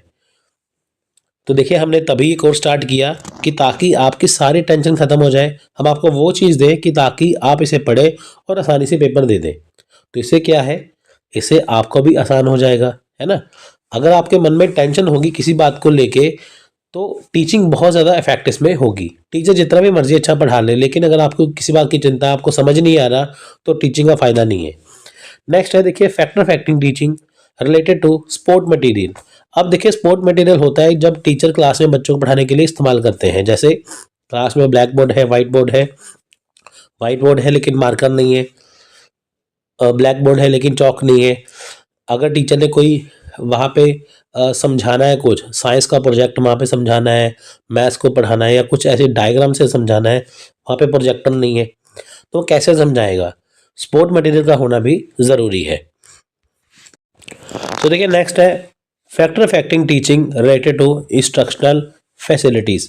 अब देखिए इंस्ट्रक्शनल फैसिलिटीज़ जो है वो बहुत ज़्यादा है। जैसे मान लीजिए कि कोई टीचर किसी स्कूल में पढ़ा रहे हैं, वहाँ पे कोई ऐसी फैसिलिटी है ही नहीं है जहाँ पे लाइट बार बार जा रही है, बच्चों को पढ़ने का वो टीचर पढ़ा रहे हैं लेकिन समझ नहीं आ रहा, है ना। तो उसके अलावा बहुत सारी ऐसी चीज़ें हैं, इलेक्ट्रिसिटी की प्रॉब्लम है, क्लासरूम टूटी फूटी पड़ी हुई है, बेंच सही नहीं है ना। तो ये टीचिंग को बहुत ज़्यादा इफेक्ट करती हैं, ये सारी चीज़ें जो कि सही होनी चाहिए।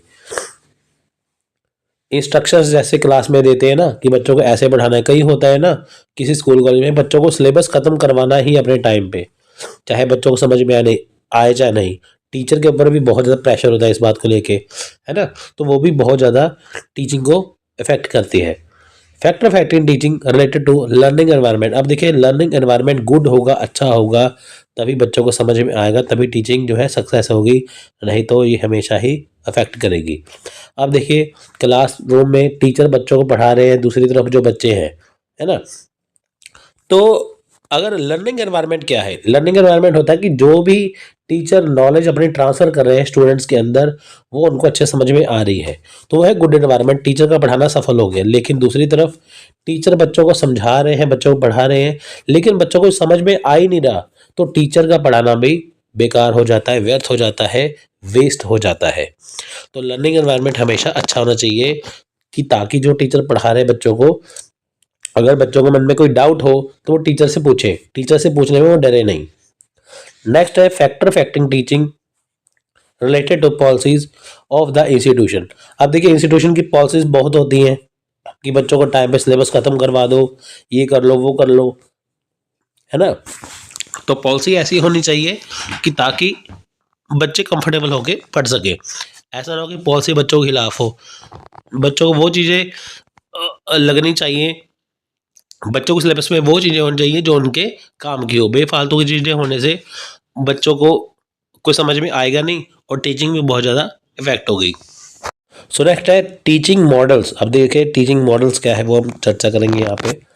ए model of teaching can be defined as the deposition of teaching and learning environment including the behavior of teacher and student while the lesson is presented through that model. It helps student to acquire information, idea, skills, value, way of thinking and the means of expressing themselves.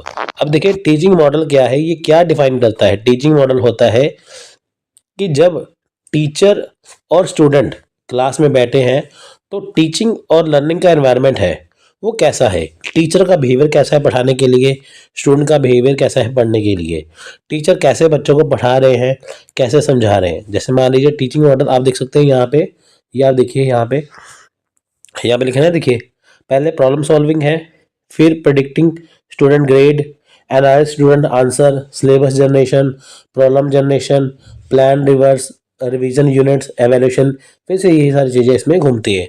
यानी कि teacher क्या करते हैं, बच्चों को class में पढ़ाते हैं, पहले उनके देखते हैं कि प्रॉब्लम क्या है। जब देखिए गुड टीचर होते हैं कि जब क्लास में आते हैं ना, तो आते ही देखते हैं कि कौन से बच्चे नालायक हैं, कौन से होशियार हैं। जो नालायक होते हैं उसके ऊपर वर्क ज़्यादा करना पड़ता है। वो नालायक है क्यों, उनको चीज़ें समझ में नहीं आती हैं तभी वो नालायक है ना। तो अगर उनको चीज़ें समझ में आ गई तो वो भी लायक हो जाएंगे, वो भी इंटेलिजेंट हो जाएंगे। तो टीचर क्या करते हैं कि जब भी बच्चों को पढ़ाना होता है वो इस हिसाब से पढ़ाते हैं कि ताकि बच्चों को समझ में आ जाए। देखिए टीचर का फर्ज भी यही है। अब देखिए दो तरह के टीचिंग यहाँ पे मॉडल्स होते हैं, एक टीचर सेंटर, एक है student centre. Teacher centre models में क्या होता है कि जो भी पढ़ाना है टीचर ने अपने अकॉर्डिंग पढ़ाना है, बच्चों को समझ में आया या नहीं आया तो वो बात की बात है। टीचर सेंटर मॉडल में देखिए मेमोरी लेवल ऑफ टीचिंग इसमें आ जाता है, यानी कि टीचर ने जो भी बच्चों को पढ़ाना है ना, बच्चों को करना ही पड़ता है। किसी भी उनको समझ में आया नहीं आया, टीचर ने अपना काम खत्म कर दिया। एक होता है learner centre model. Learner centre model होता है कि बच्चों के अकॉर्डिंग, उनकी नीड के अकॉर्डिंग उनको सारी चीज़ें समझाना। गवर्नमेंट ऑफ इंडिया भी देखिए जब भी सिलेबस तय करती है ना, वो देखती है कि क्या जो हम बच्चों को सिलेबस करवा रहे हैं उनका काम का है या नहीं। अगर उनके काम का होगा वो लगाएंगे, नहीं होगा तो नहीं लगाएंगे। फॉर एग्जाम्पल यूजीसी नेट का एग्जाम जैसे आप देते हैं ना, तो देखिए आप है लर्नर, तो आपको ध्यान में रख के ही उन्होंने 10 के 10 यूनिट बनाए हैं, उसमें वो चीज़ें रखी है जो आपके काम में आएंगी। बहुत सारी ऐसी चीज़ें हैं जो हटनी चाहिए, हो सकता है जब सिलेबस चेंज होगा वो हट भी जाए। लेकिन लर्नर सेंटर मॉडल यही है कि स्टूडेंट्स को ध्यान में रखते हुए उन चीज़ों को देखना। तो टीचर भी बच्चों को ध्यान में रखते हुए चीज़ों को पढ़ाते हैं, समझाते हैं, बच्चों की नीड कहाँ पे है ना। तो ये लर्नर सेंटर मॉडल होता है। जैसे बच्चों को कोई टॉपिक पढ़ाया, फिर समझाया, समझा के उनसे ऐसे टाइप क्वेश्चन लिखवाए, अगर कोई डाउट हुआ तो डाउट सॉल्व कर दिया। तो अगर कोई टॉपिक बड़ा है उसे शॉर्ट में समझा दिया, है ना। तो ये सारी चीज़ें जो है स्टूडेंट को ध्यान में रख के जो करते हैं वो लर्नर सेंटर मॉडल होता है। सो नेक्स्ट यहाँ पे देखिए the different types of model are given as follow. देखिए बहुत सारे अलग अलग टाइप के मॉडल भी है। दो तो ये हो गए टीचर सेंटर। अब देखिए अलग डिफरेंट टाइप के कौन से हैं, सोशल इंटरेक्शन मॉडल। अब देखिए सोशल इंटरेक्शन मॉडल में क्या है कि स्टूडेंट का जो सोशल इंटरेक्शन कैसा है ना, स्टूडेंट का सोशल इंटरेक्शन कैसा है, वो किस समाज से संबंधित है, सोशल इंटरेक्शन कैसा है ना। तो ये उसके ऊपर डिपेंड करता है। तो जैसे मान लीजिए कि स्टूडेंट को क्लास में जो टीचर पढ़ाते हैं बच्चों को, तो उसमें क्या है कि उनका अपना, जैसे मान लीजिए कोई टॉपिक उन्होंने स्टार्ट किया है ना, तो जो स्टूडेंट होते हैं वो, उनकी सोसाइटी कैसी है, वो कहाँ से आए हैं, उनकी सोसाइटी कैसी है, रहने सहने का ढंग क्या है ना, वो उसमें सोशल इंटरेक्ट करते हैं। जैसे उन्होंने जो चीज़ समझ ली है ना, जो स्टूडेंट ने चीज़ समझी है, जो टीचर ने समझाई है, अब वो इंटरेक्ट कैसे करेंगे, उनका बिहेवियर कैसा है अपने सोसाइटी में, तो इसके बात के ऊपर ये डिपेंड करता है। अगर देखिए टीचर बच्चों को अच्छे से समझाएगा ना कि आपको सोसाइटी में ऐसा रहना है, आपको वैसा करना है, तो स्टूडेंट वैसा ही करते हैं। Behaviour altering model. देखिए बिहेवियर अल्टरिंग मॉडल के से क्या मतलब है इसका। जैसे मान लीजिए कि किसी का जो बिहेवियर है स्टूडेंट का वो सही नहीं है। जैसे मान लीजिए कि बहुत बच्चे चिड़चिड़े होते हैं ना, बहुत सारे बच्चे चिड़चिड़े होते हैं क्योंकि उनको देखिए पढ़ाई बोझ लगती है, स्टडी बोझ लगती है। क्यों लगती है? क्योंकि उनको समझ में आता ही नहीं है, उनका स्कूल कॉलेज जाने का मन ही नहीं करता।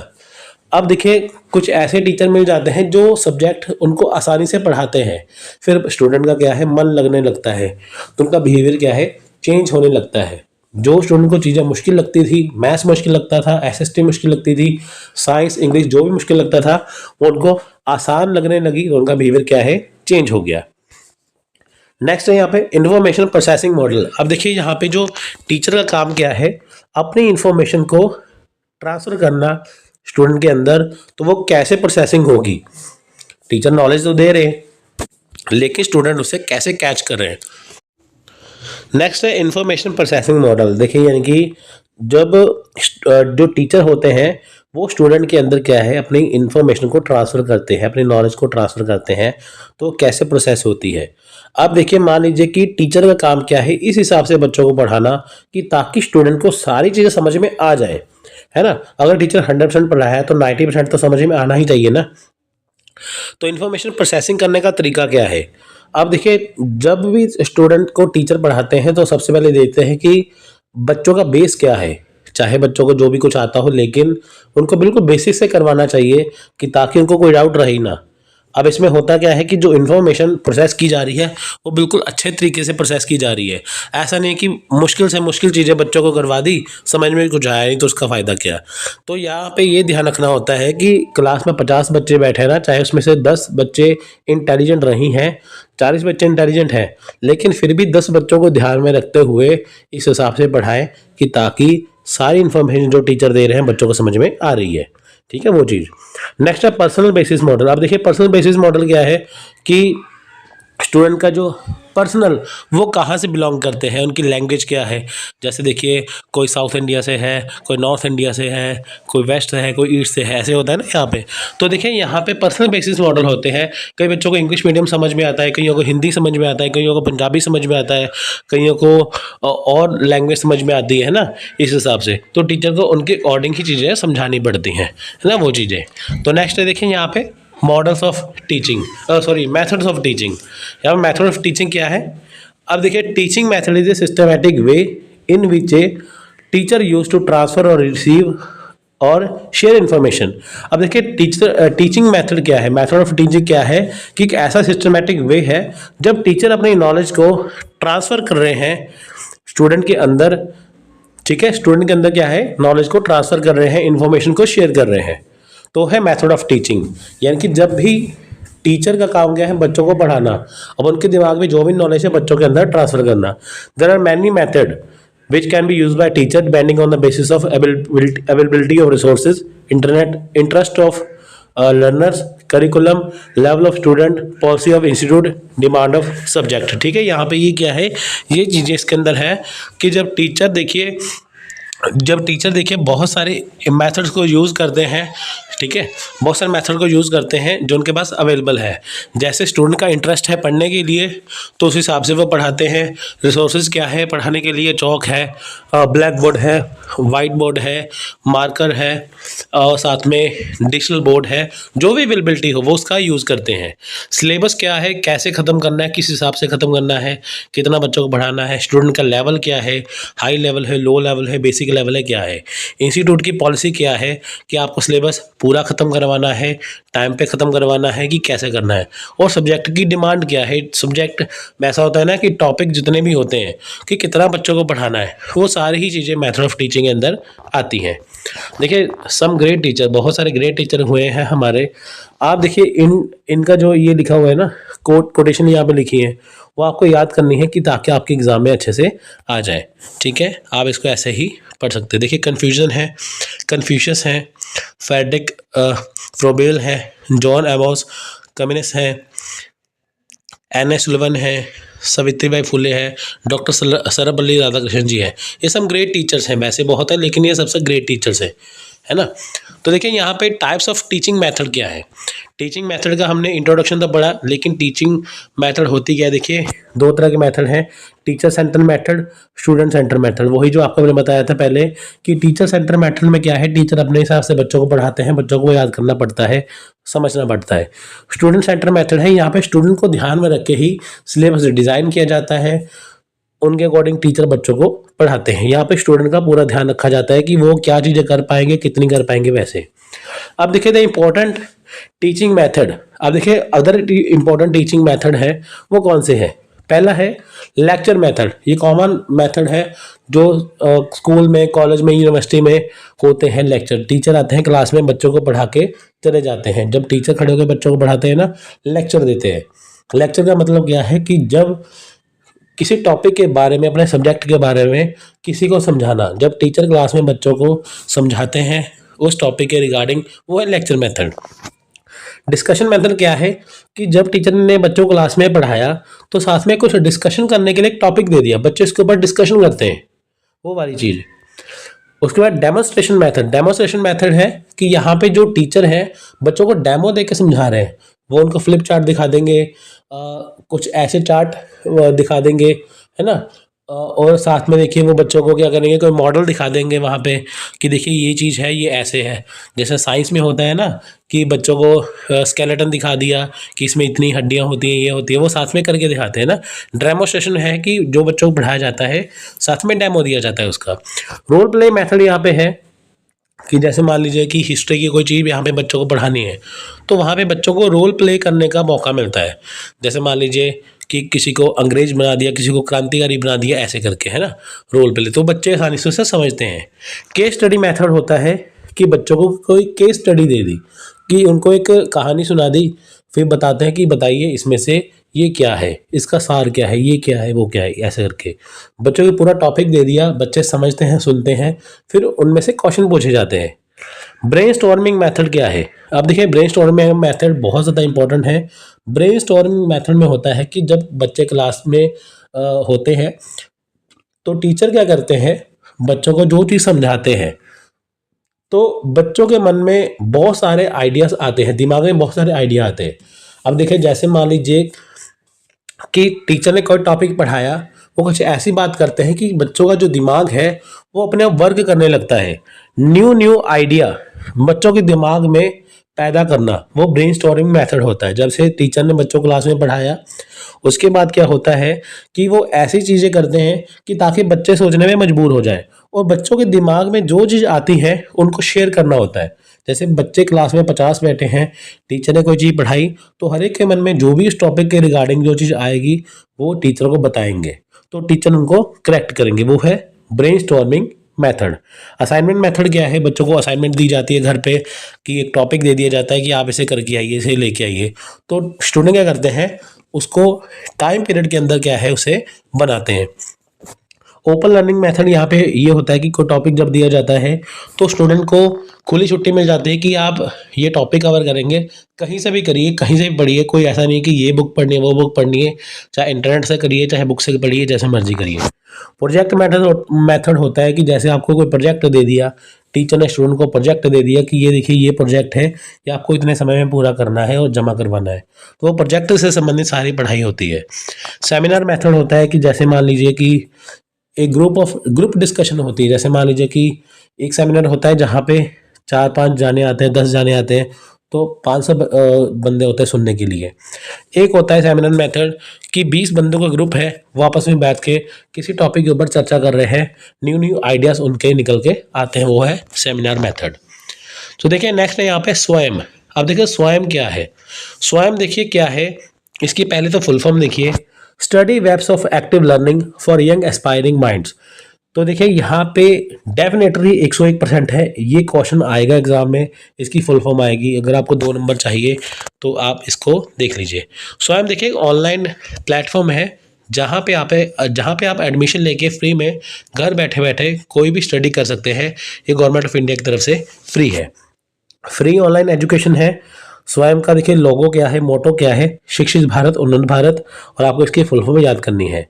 तो स्वयं क्या है, तो देखिए 2017 में 9 जुलाई 2017 को जब हमारे राष्ट्रपति थे, प्रेसिडेंट ऑफ इंडिया थे श्री प्रणब मुखर्जी, उन्होंने स्वयं को लॉन्च किया था, स्वयं प्लेटफॉर्म लॉन्च किया था।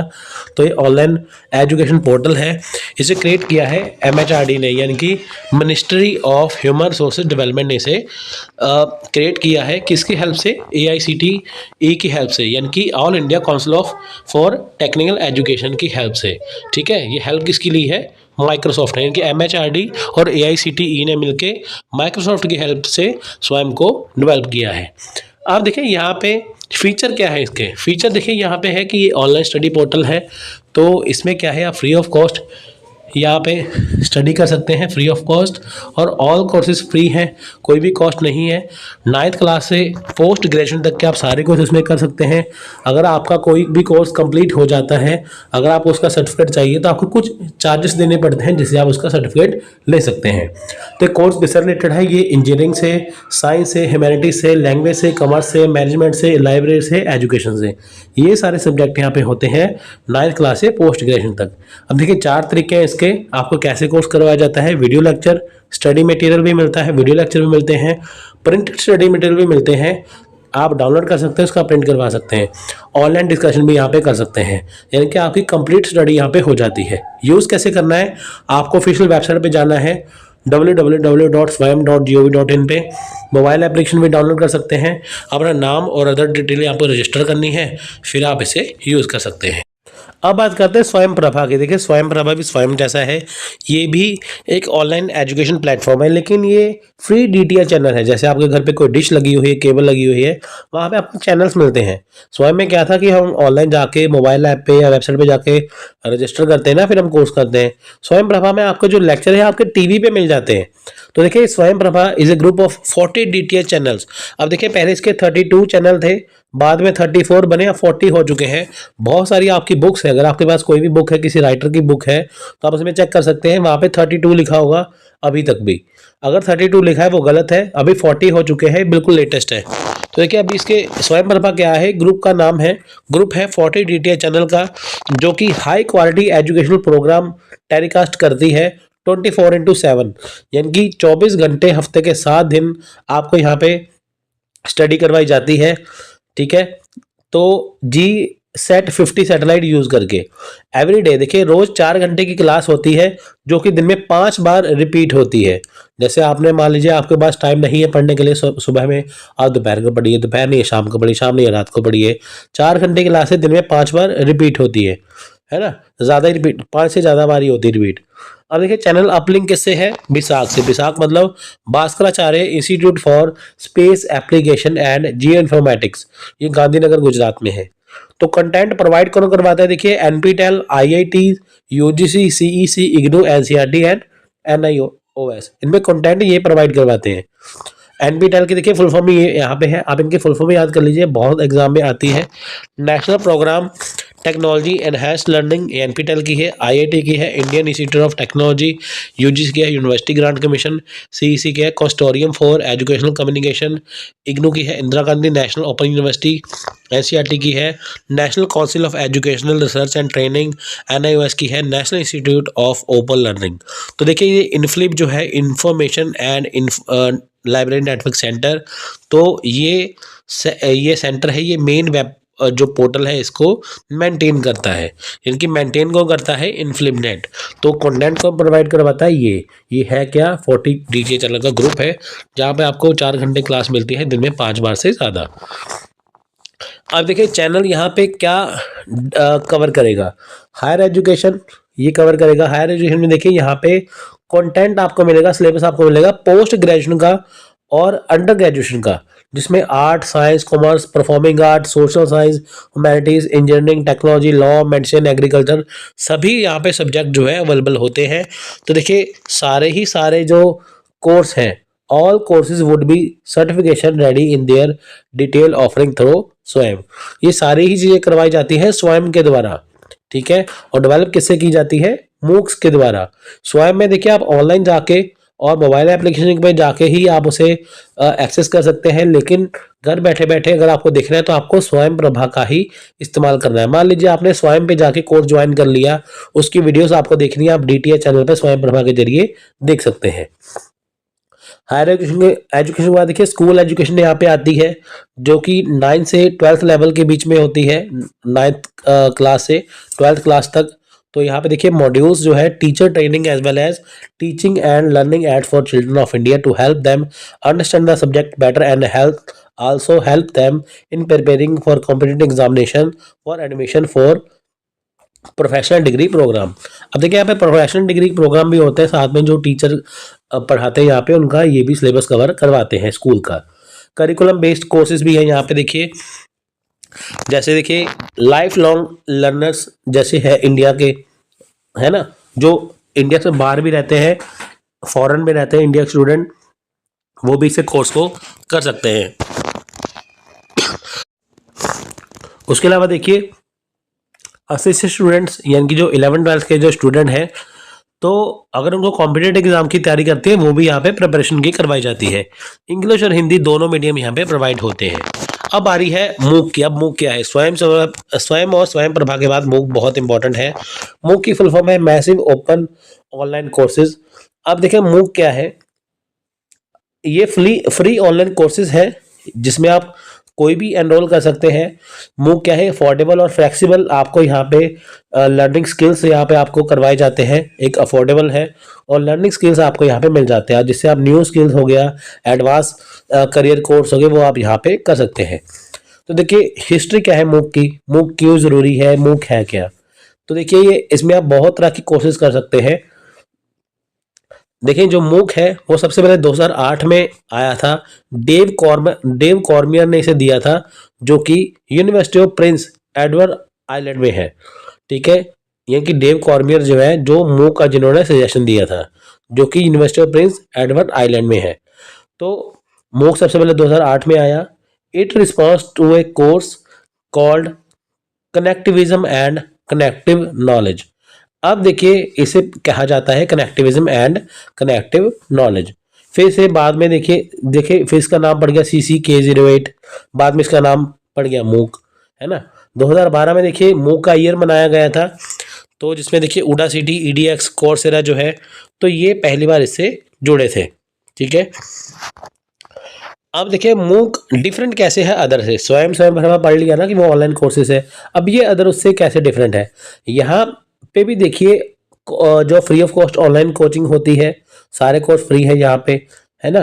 तो आप कोई भी कोर्स यहाँ पे किसी भी टाइम पे ज्वाइन कर सकते हैं। तो जो भी अगर आपको सर्टिफिकेट चाहिए सिर्फ आपको उसकी ही फी पे करनी है, किसी कोर्स की फी पे नहीं करनी। रिजल्ट जो है वो ग्रेडिंग फॉर्म में आते हैं यहाँ पे। फीचर वही है, वीडियो लेक्चर मिल जाएगा, रीडिंग मटेरियल मिल जाएगा, क्विज एक्टिविटी मिल जाएगी, फॉरम्स मिल जाएंगे, सेक्शनल टेस्ट मिल जाएगा, फाइनल एग्जामिनेशन भी आपको मिल जाएगा, फिर आप उसका सर्टिफिकेट ले सकते हैं। यूज़ कैसे करना है आपको, देखिए स्टेप नंबर 1 पे अपना प्लेटफॉर्म चूज करना है कि आप कौन से प्लेटफॉर्म से हैं, आपको कौन सी पढ़ाई करनी है, हायर एजुकेशन करनी है, स्कूल एजुकेशन की करनी है, कौन सी। अकाउंट क्रिएट करना है, यहाँ पे अपना कोर्स सेलेक्ट करना है, एनरोल करना है, जिसमें डेट टाइम शेड्यूल आपको डालना है। तो आप कंप्लीट कोर्स कर सकते हैं डेस्कटॉप, लैपटॉप या स्मार्टफोन की हेल्प से। इसमें देखिए 3 बेसिक स्टेप्स है। एक है इसमें audit course. You can audit a course to learn for your own benefit. आप देखिए इसमें कोर्स वो वाला चूज कर सकते हैं जो आपके फायदे के लिए हो। सर्टिफिकेट कोर्स यहाँ पे होते हैं कि जो कोर्स आपको करना है आपको उसका सर्टिफिकेट चाहिए। स्पेशलाइजेशन कोर्स भी होता है, यहाँ पे आपको देखिए वो कोर्स मिल जाते हैं, सीरीज ऑफ कोर्स यहाँ पे मिल जाते हैं। There are specialisation available the consist of a series of courses, student will receive a special certificate. कुछ ऐसे कोर्सेज हैं जो कि स्पेशल होते हैं, उसके लिए आपको स्पेशल सर्टिफिकेट दिया जाता है ना। वो चीज़ इस पे आती है। अब देखिए मूक प्रोवाइडर कौन है, मूक कौन सा प्रोवाइड करवाता है? उडासिटी, EDX, कोर्सेरा। इंटरनेशनल लेवल पे ये मूक्स प्रोवाइड है, ये कोर्सेज प्रोवाइड ये करवाते हैं। इंडियन लेवल पे स्वयं है, NPTEL है, कोर्स प्रोवाइड करवाते हैं। स्वयं की फुल फॉर्म आपने देख ली है, NPTEL की आप यहाँ पे देख सकते हैं। तो देखिए नंबर 1 पे मूक पे है पार्टिसिपेशन में USA है, और नंबर 2 पे है इंडिया। ठीक है, इंडिया की जो पोजीशन है वो 12% है, 12%, और USA की है 90% मूक के अंदर। इनकी इतने स्टूडेंट यहाँ पे इंडिया से है, इतने USA से है। देखिए अब बारीक है यहाँ पे डिफरेंस बिटवीन ऑनलाइन और ऑफलाइन एजुकेशन। अब ऑनलाइन एजुकेशन क्या है, ऑफलाइन क्या है? देखिए ऑनलाइन और ऑफलाइन क्या है। Online education is a very flexible learning system that allow student to study solely via the internet on their own computer at home or wherever they see fit. अब देखिए online education क्या है, जब भी student कोई study करते हैं, जैसे फॉर एग्जांपल आप अभी स्टडी कर रहे हैं यूट्यूब के द्वारा, ये ऑनलाइन एजुकेशन है। आप अपने घर पे बैठे हैं, आराम से बैठे हैं, आप अपने टाइम के अकॉर्डिंग आप देखेंगे, अपना फोन देखेंगे, कंप्यूटर देखेंगे, आप चीज़ों को समझेंगे, तो वो है ऑनलाइन एजुकेशन। यानी कि जब हम अपने घर पे बैठते हैं, अपने घर पे बैठ के अपने टाइम के अकॉर्डिंग इंटरनेट का यूज़ करके स्टडी करते हैं, वो है ऑनलाइन एजुकेशन। अब देखिए यहाँ पे basically student teacher face to face meeting not require. यहाँ पे टीचर और स्टूडेंट का face to face require meeting नहीं है। ठीक है, यहाँ पे स्टूडेंट देखिए, यहाँ पे ये स्टूडेंट को अलाउ करते हैं कि वो दुनिया की कोई भी वीडियो देख सकते हैं, उससे ऑनलाइन एजुकेशन प्राप्त कर सकते हैं। Online education will mainly refers to online program where student to meet their teacher for class through a software such as Skype और Zoom, Google Meet and YouTube. आपको पता है कि कोरोना के बाद देखिए स्टडी ऑनलाइन हो गई थी स्कूल कॉलेज की। वहाँ पे देखिए गूगल मीट पे, जूम पे क्लासेस दी जाती थी। अगर देखिए आपको यूट्यूब पे कोई वीडियो देखनी है, कोई नॉलेज लेनी है, तो आपको टीचर के साथ फेस टू फेस होना जरूरी नहीं है। लेकिन मान लीजिए कि आपको अपना स्कूल का, कॉलेज का कोई भी ऐसा प्रोग्राम करना है, कोई अपना सिलेबस कवर करना है, अगर आपको यूजीसी नेट की तैयारी करनी है, कोई भी तैयारी करनी है एग्जाम की, तो आप लाइव क्लासेस भी ले सकते हैं गूगल मीट, जूम पे या यूट्यूब पे। तो जिससे आपको टीचर ऑनलाइन आके भी पढ़ाएंगे। ऑनलाइन क्लासेस वही है, ऑनलाइन एजुकेशन वही है जब आप अपने घर पे बैठे हुए हैं, तो आपको कहीं जाने की जरूरत नहीं है। आप बिना फेस दिखाए, बिना फेस टू फेस मीटिंग किए भी स्टडी कर सकते हैं और लाइव क्लासेस भी ले सकते हैं उसके द्वारा। ऑफलाइन में देखिए क्या है, ये ट्रेडिशनल ट्रेनिंग है। ऑफलाइन एजुकेशन में होता है कि आपको स्कूल कॉलेज में जाना पड़ता है, क्लासरूम में बैठना पड़ता है और टीचर से फेस टू फेस आपको होना पड़ता है, वो है ऑफलाइन एजुकेशन। ऑनलाइन में क्या है, हम मोबाइल लैपटॉप का इस्तेमाल करते हैं, ऑफलाइन में हम स्कूल में कॉलेज में जाते हैं। ये फ़र्क है ऑनलाइन और ऑफलाइन एजुकेशन में। सिस्टम देखिए, टीचिंग सपोर्ट सिस्टम या टीचिंग एड्स होती क्या है। देखिए जब भी क्लासरूम में टीचर बच्चों को पढ़ाते हैं तो वहाँ पे जो वो चीज़ों का इस्तेमाल करते हैं उसे टीचिंग सपोर्ट सिस्टम कहा जाता है। Teaching support system is an integral component in any classroom. They many benefits the many benefits of teaching aids include helping learners improve reading comprehension skill, illustrating or reinforcing a skill concept. यानी कि देखिए teaching support system क्या होता है कि जब भी class में बच्चों को टीचर पढ़ाते हैं, जिस चीज़ की हेल्प से पढ़ाते हैं उसे टीचिंग सपोर्ट सिस्टम कहते हैं। जैसे मान लीजिए कि ब्लैक बोर्ड पे वो कुछ लिख रहे हैं चौक के द्वारा, तो वो टीचिंग सपोर्ट सिस्टम हो गया, यानी कि जो टीचर को सपोर्ट करते हैं। अब देखिए यहाँ पे बहुत सारी चीज़ें हैं। तो देखिए जैसे विजुअल ऐड है। विजुअल ऐड होता है कि जिसमें चीज़ें दिखाई देती है। अगर टीचर को क्लास में पढ़ाना है तो वो चीज़ों का, जैसे स्क्रीन का इस्तेमाल करते हैं, वहाँ पे कोई पिक्चर बनी हुई है वो उसको दिखाते हैं, तो वो क्या है, विजुअल ऐड, जो बच्चों को दिखाई जाती है। ऑडियो ऐड होती है कि जिनका इस्तेमाल क्लासरूम में किया जाता है, जिसमें सिर्फ आवाज़ सुनाई देती है। ऑडियो विजुअल ऐड होती है जिसमें ऑडियो भी सुनाई देती है, वीडियो भी दिखाई देती है, जिसे हम देख भी सकते हैं, सुन भी सकते हैं। तो ये क्लासरूम में इस्तेमाल किया जाता है। अब देखिए टीचिंग सपोर्ट सिस्टम के एग्जांपल क्या है। देखिए जैसे चॉक बोर्ड है, जिसे ब्लैक बोर्ड भी कहते हैं, या वाइट बोर्ड है। क्लासरूम में देखिए अगर चॉक बोर्ड है, वाइट बोर्ड है, वो किसके लिए है, वो टीचर के लिए है। टीचर उसके ऊपर लिखेंगे ना, तो उसकी हेल्प से क्या करते हैं सभी बच्चे, जो वाइट बोर्ड पे, ब्लैक बोर्ड पे लिखा होता है, बच्चों से नोट डाउन कर लेते हैं। तो ये टीचिंग सपोर्ट सिस्टम हो गया। फ्लिप चार्ट हो गए, ये भी टीचिंग सपोर्ट सिस्टम हो गया। ओवरहेड प्रोजेक्टर हो गए। ओवरहेड प्रोजेक्टर जैसे क्लास में देखिए स्क्रीन लगी होती है ना, ऊपर प्रोजेक्टर लगा होता है। तो जैसे अगर टीचर को ज़रूरत पड़े कि हाँ उसे कोई चीज़ दिखानी है, समझानी है, वो प्रोजेक्टर का इस्तेमाल करते हैं। प्रोजेक्टर का मतलब है, जैसे आपने देखिए मूवी थिएटर में देखा होगा कि स्क्रीन के ऊपर जैसे मूवी दिखाई जाती है ना अंधेरा करके, ऐसे ही देखिए होता है कि क्लास में जैसे अंधेरा कर दिया जाता है, तो सामने स्क्रीन होती है, एक प्रोजेक्टर होता है, तो अगर टीचर को कोई चीज़ दिखानी है तो उस पर वो दिखाते हैं।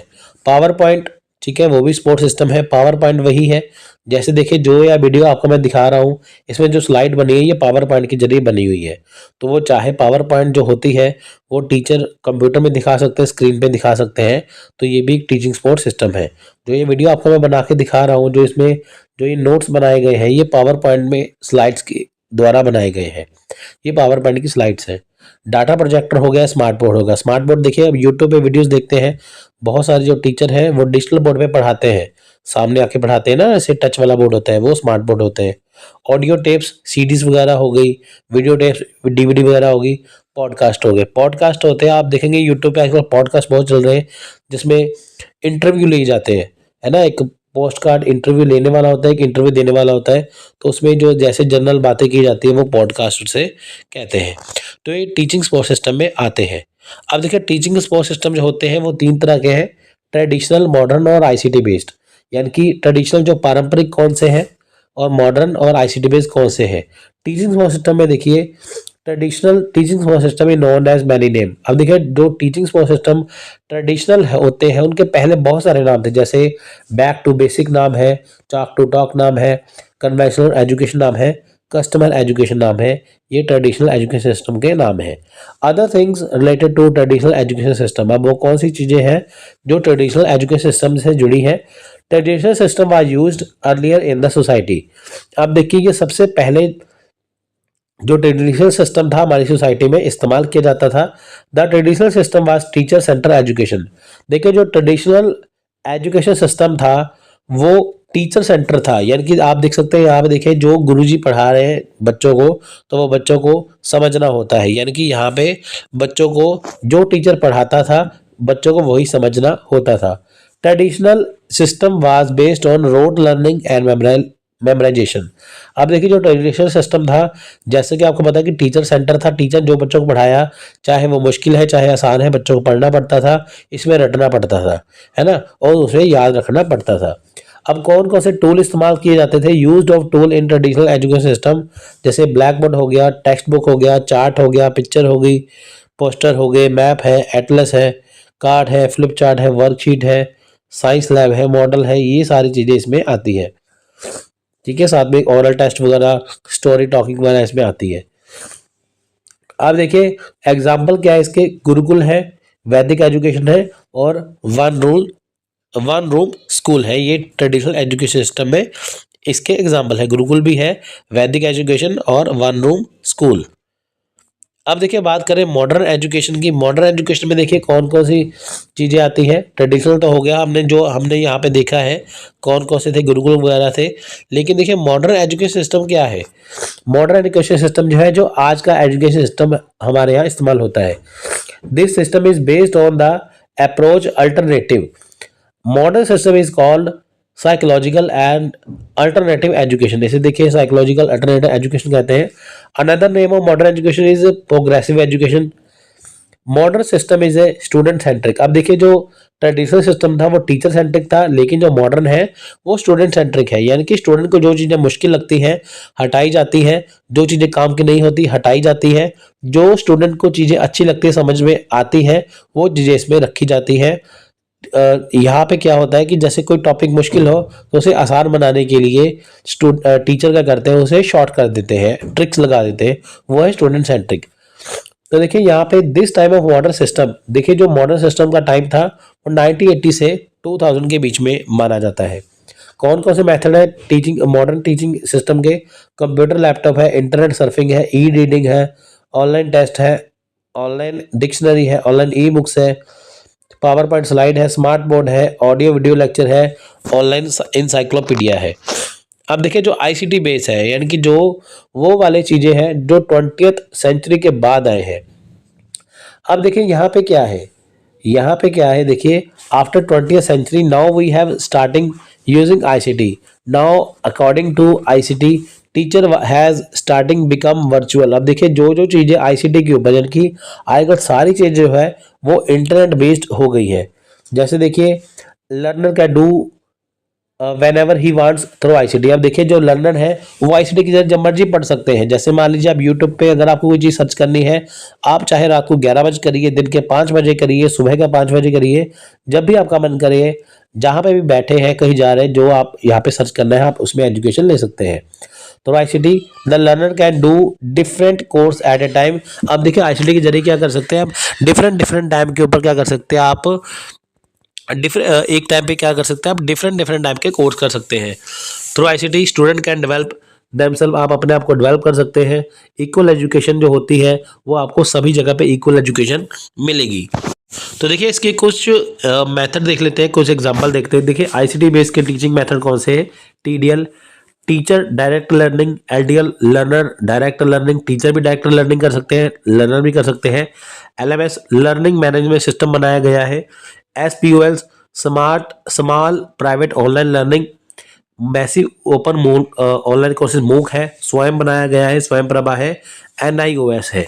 ये सारे ही जो आईसीटी बेस्ड है, यहाँ पे आप सर्च करके यहाँ पे कोई भी कोर्स आप कर सकते हैं, बिल्कुल फ्री में कर सकते हैं। ठीक है, ये है ICT based question, ICT based courses.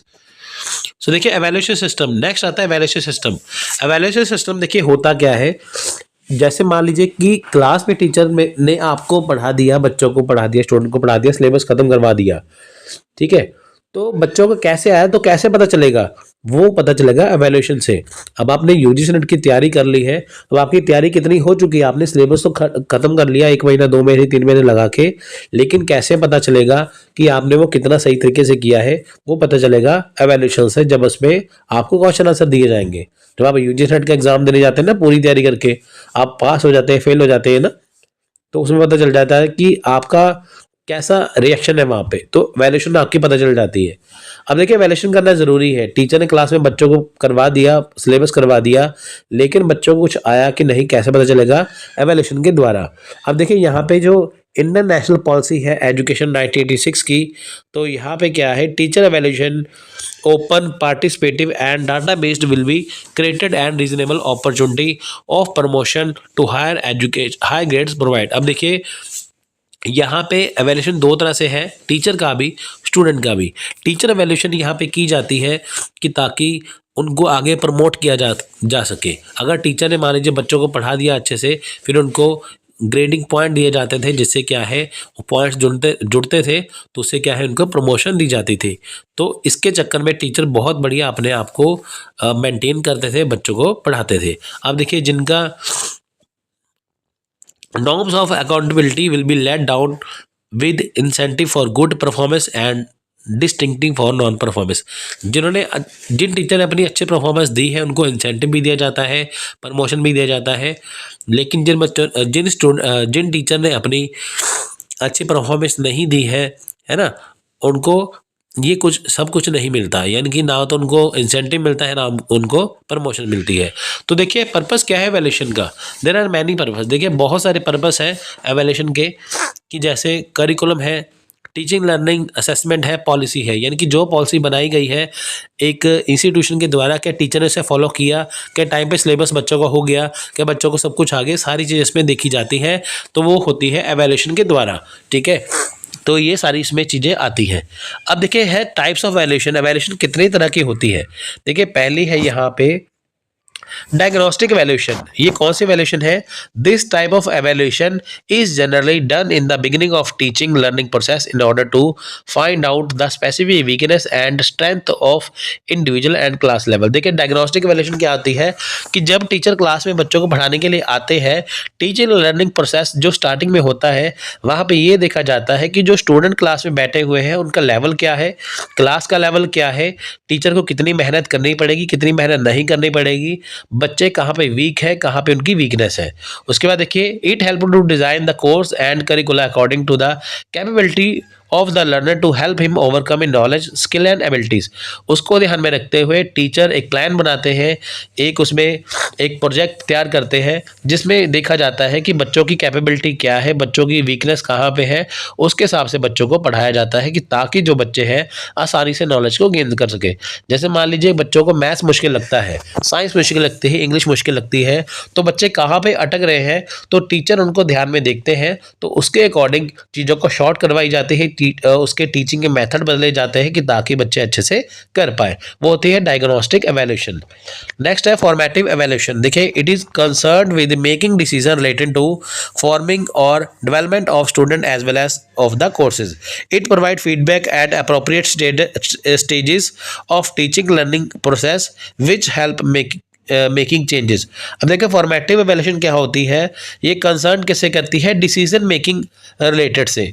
अब देखिए जैसे मान लीजिए कि स्टूडेंट को सब कुछ पढ़ा दिया, सब कुछ पढ़ाने के बाद स्टूडेंट को कोर्स के बारे में कितना आया है वो कैसे पता चलेगा, वो फीडबैक से पता चलेगा, ठीक है। यानी कि जो स्टूडेंट को हमने सब कुछ पढ़ा दिया है, टीचर सब कुछ पढ़ा दिया है, वो डिसीजन ले पा रहे हैं या नहीं, वो अपनी तरफ से टॉपिक्स में कुछ चेंज कर पा रहे हैं कि नहीं। यानी कि देखिए मान लीजिए टीचर ने बच्चों को सब कुछ पढ़ा दिया है, अब उनके सामने क्वेश्चन आ गया है, तो ऐसा तो है नहीं उन्होंने रट्टा मार लिया। अगर देखिए उन्होंने टॉपिक को अच्छे समझा होगा, अगर वो अपनी तरफ से कुछ लाइनें जोड़ भी देंगे ना, तो वो गलत नहीं होनी चाहिए। तो वो है फॉर्मेटिव एवेल्यूएशन कि डिसीजन मेकिंग जो है वो होनी चाहिए, कि क्या वो टॉपिक जो उन्होंने पढ़ा है उसमें उन्होंने कितना उसे समझा है। Next is summative evaluation. It is evaluation that is conducted at the end of the activity and is designed to assess terminal behaviors overall performance. अब देखिए यहाँ पे है जो अभी तक की जितनी टीचिंग प्रोसेस में परफॉर्मेंस हो चुकी है वो सभी का यहाँ पे क्या है मूल्यांकन करना, एवेल्यूशन करना। ठीक है, अब देखिए it is use to make personal discussion regarding such matter as contract renewal, tenure, merit pay, as assignment to the level of ladder and termination।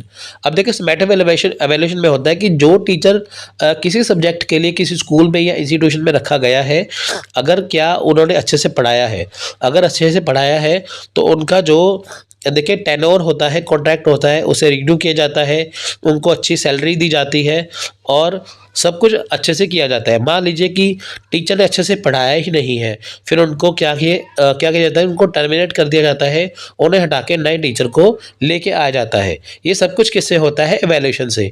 Teacher ने बच्चों को अच्छे से पढ़ा दिया, बच्चों ने अच्छे से पढ़ लिया, बच्चे खुश हैं, तो उन्हीं टीचर को कंटिन्यू किया जाता है, तो इस समेटिव एवेल्यूशन होता है। सो नेक्स्ट देखिए एवेल्यूशन प्रोसेस क्या है, एवेल्यूशन कैसे की जाती है। देखिए यहाँ पे टीचिंग की एवेल्यूशन भी है, टीचर की भी है, स्टूडेंट की भी। टीचर की एवेल्यूशन होती है कि स्कूल में जो उनको काम दिया है, कॉलेज में काम दिया है, उन्हें अच्छे से करवाया है। ठीक है, तो स्टूडेंट की होती है कि स्टूडेंट ने जो क्लास में पढ़ा है टीचर से, क्या उनको अच्छे से आया कि नहीं। अब देखिए पी रेटिंग है, पी रेटिंग एवेल्यूशन प्रोसेस में आती है। जैसे जो टीचर है उनके सहयोगी कैसे, उनके जो साथी कैसे हैं, उनका उनके साथ बिहेवियर कैसा है, तो उनसे पूछा जाता है। एक टीचर का जैसे बिहेवियर है, उनके जो साथी टीचर है उनसे पूछा जाता है। दूसरी बात, स्टूडेंट से रेटिंग ली जाती है। स्टूडेंट से पूछा जाता है कि जो नए टीचर आए हैं क्या वो अच्छे से पढ़ा रहे हैं। अगर स्टूडेंट कहते हैं कि हाँ हमको समझ में आ रहा है, अच्छे से पढ़ाया जाता है, तो उनको आगे कंटिन्यू कर लिया जाता है। टीचिंग पोर्टफोलियो क्या है? अब देखिए टीचिंग पोर्टफोलियो में होता है कि टीचर की क्वालिफिकेशन क्या है, अपने सब्जेक्ट की कितनी पकड़ है, वो चीज़ है ना, उनके पास डिग्री कौन कौन सी है। नेक्स्ट है consistence of multiple source rating. अब देखिए बहुत सारी मल्टीपल सोर्स रेटिंग होती है जिसको ध्यान में रखते हुए ये एवेल्यूशन प्रोसेस कंप्लीट होता है। देखिए टेक्निक्स कौन सी है एवेल्यूशन में? The techniques of evaluation, observation of class. अब देखिए जैसे क्लास में टीचर बच्चों को पढ़ा रहे हैं, तो क्लास शांत होकर पढ़ रही है या कैसे पढ़ रही है, बच्चों क्लास में समझ में आ रहा है नहीं आ रहा है, ये ऑब्जर्व किया जाता है। Systematic reporting. अब देखिए सिस्टमैटिक रिपोर्टिंग होती है ना, जैसे क्लास में कई बार क्या होता है, वीकली टेस्ट होते हैं, मंथली टेस्ट होते हैं, क्वार्टरली टेस्ट होते हैं, उसकी परफॉर्मेंस के आधार पर जो है सिस्टमैटिक तरीके से रिपोर्ट बनाई जाती है। क्वेश्चनर्स और चेकलिस्ट। अब देखिए क्लास में टीचर बच्चों को पढ़ा रहे हैं, ठीक है, अब मान लीजिए उसमें प्रिंसिपल आ जाए या अदर टीचर आ जाए चेक करने के लिए कि बच्चे जो पढ़ रहे हैं कि क्या उनको आया है कि नहीं, तो कैसे पता चलेगा? फिर उनसे क्वेश्चन पूछे जाते हैं उस टॉपिक से रिलेटेड। इंटरव्यू। अब देखिए टीचर्स की यहाँ पे भी इंटरव्यू होती है, इंटरव्यू में उनसे कुछ सवाल पूछे जाते हैं उनके सब्जेक्ट से रिलेटेड। नेक्स्ट है पीर एवेल्यूशन, जो टीचर के सहयोगी है, साथी टीचर है, उनसे एवेल्यूशन लिया जाता है कि टीचर का उनका स्वभाव कैसा है, नेचर कैसा है। स्टूडेंट से एवेल्यूशन किया जाता है, करवाया जाता है कि जो टीचर पढ़ा रहे हैं वो टाइम पे आते हैं या नहीं, वो बच्चों को अच्छे से पढ़ाते हैं कि नहीं। डिस्कशन ग्रुप, जैसे 8-10 टीचर का या मैनेजमेंट का एक डिस्कशन ग्रुप बनाया जाता है कि कौन से टीचर को हटाना है, कौन से नए टीचर को लेके आना है। Relationship with student. अब देखिए टीचर का अपने स्टूडेंट के साथ रिलेशनशिप है कैसा, अच्छा है, बुरा है, क्या है, क्या जो टीचर के पास स्टूडेंट अपनी प्रॉब्लम को रख पा रहे हैं, क्या टीचर से वो डरते हैं या नहीं डरते हैं, तो उनका आपस में रिलेशनशिप कैसा है ये इसमें देखा जाता है। तो ये टेक्निक्स है एवेल्यूशन की। अब देखिए यहाँ पे एवेल्यूशन है चॉइस बेस्ड क्रेडिट सिस्टम की। अब देखिए हायर एजुकेशन में CBCS एक जो होती है चॉइस बेस्ड क्रेडिट सिस्टम, उसमें क्या है कि जैसे आपको सिंपल सा बताता हूँ, उसमें क्या होता है ग्रेडिंग पॉइंट है, जो सेमेस्टर होता है इसमें SGPA जिसे कहते हैं, इसमें सेमेस्टर वाइज आपके ग्रेडिंग पॉइंट लगते हैं, और दूसरा होता है CGPA यानी कि कम्युलेटिव ग्रेड पॉइंट एवरेज। ठीक है, ये पूरे आपके ओवरऑल परफॉर्मेंस देखिए आपका मैं सिंपल सा समझाता हूँ। SGPA होता है कि आपने एक सेमेस्टर में कितने पॉइंट लिए और ओवरऑल आपने सेमेस्टर में कितने पॉइंट लिए। CBCS में ये होता है कि जैसे मान लीजिए आपने कोई भी कोर्स ज्वाइन किया हुआ है, जैसे आपने मान लीजिए कि आर्ट्स का कोर्स ज्वाइन कर रखा है, लेकिन आप चाहते हैं कि आप साइंस के कुछ सब्जेक्ट पढ़ें, तो आप क्या कर सकते हैं कि एक्स्ट्रा क्लासेस ले सकते हैं, कहीं पे भी किसी भी कॉलेज में, यूनिवर्सिटी में ऑनलाइन क्लासेस ले सकते हैं, तो वहाँ पे आप वो भी सब्जेक्ट कर सकते हैं। तो उस कोर्स को करने के बाद आपको जो सर्टिफिकेट मिलता है उसके पॉइंट भी आपके इस कोर्स के अंदर ऐड हो जाते हैं। यानी कि चॉइस बेस्ड क्रेडिट सिस्टम में क्या है कि अब आप साइंस के साथ साथ आर्ट्स भी कर सकते हैं, आर्ट्स के साथ साथ आप साइंस के सब्जेक्ट भी पढ़ सकते हैं। आपको उनका एग्जाम देके उसका सर्टिफिकेट लेना है, उसके यहाँ पे पॉइंट आपके जुड़ जाते हैं। सो देखिए नेक्स्ट है यहाँ पे देखिए अब एप्लीकेबिलिटी क्या है ग्रेडिंग सिस्टम की। यहाँ पे देखिए आपको मैं बताता हूँ कि अंडर ग्रेजुएट से लेके पोस्ट ग्रेजुएट तक के जो लेवल के जो डिप्लोमा डिग्री के हैं वो सारे ही क्रेडिट सिस्टम है यहाँ पे होते हैं। उनको यहाँ पे ऐसे परफॉर्मेंस के लिए यहाँ पे इतने पॉइंट ग्रेडिंग पॉइंट मिलते हैं। देखिए जैसे यहाँ पे लेटर ग्रेड यहाँ पे होता है ओ मतलब होता है आउटस्टैंडिंग, जैसे यानी कि आपको मिलते हैं 10 ग्रेडिंग पॉइंट। अब जहाँ पे देखिए यहाँ पे A+ है, यहाँ पे आपको मिलेगा एक्सीलेंट यानी कि 9 ग्रेडिंग पॉइंट। ए में मिलेगा ग्रेडिंग यानी कि ओ मिला है तो आपका आउटस्टैंडिंग है, अगर आपको मिला है A+ एक्सीलेंट है, ए मिला है ओनली तो वेरी गुड है, B+ मिला है तो गुड है, बी है तो अबव एवरेज है, सी है तो एवरेज है, पी है पास है, एफ है फेल है, ए बी है एब्सेंट है। तो यहाँ पे देखिए ग्रेडिंग पॉइंट यहाँ पे है, अगर आपके 10 ग्रेडिंग पॉइंट है या ओ लिखा है तो आप आउटस्टैंडिंग है। ठीक है, यहाँ पे ये सारे पॉइंट्स होते हैं।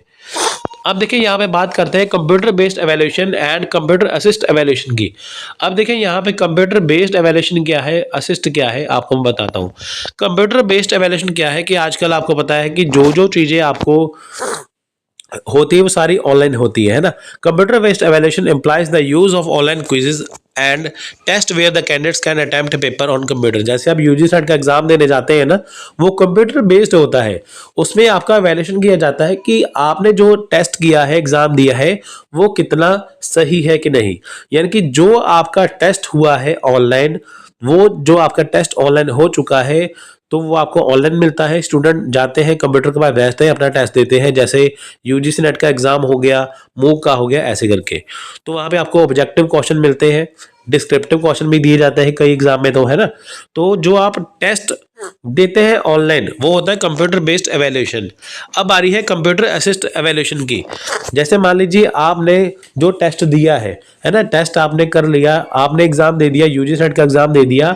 अब वो चेक भी कैसे होगा, वो कंप्यूटर के द्वारा ही चेक होगा। अगर आप OMR शीट के ऊपर एग्जाम दे रहे हैं वो भी कंप्यूटर के अंदर चेक होगा। अब अगर आपने ऑनलाइन एग्जाम दे चुके हैं, OMR पे नहीं दिया है, वो भी चेक होगा कंप्यूटर के द्वारा। कंप्यूटर बेस्ड का मतलब है कि आपने टेस्ट को दिया, और कंप्यूटर असिस्ट का मतलब है अगर आपका जो टेस्ट चेक हो रहा है वो भी ऑनलाइन कंप्यूटर के द्वारा ही चेक हो रहा है, तो वो है कंप्यूटर असिस्ट एवेल्यूशन। तो हम बात करेंगे यहाँ पे इनोवेशन इन एवेल्यूशन सिस्टम की। अब देखिए इनोवेशन कौन कौन से है एवेल्यूशन सिस्टम में।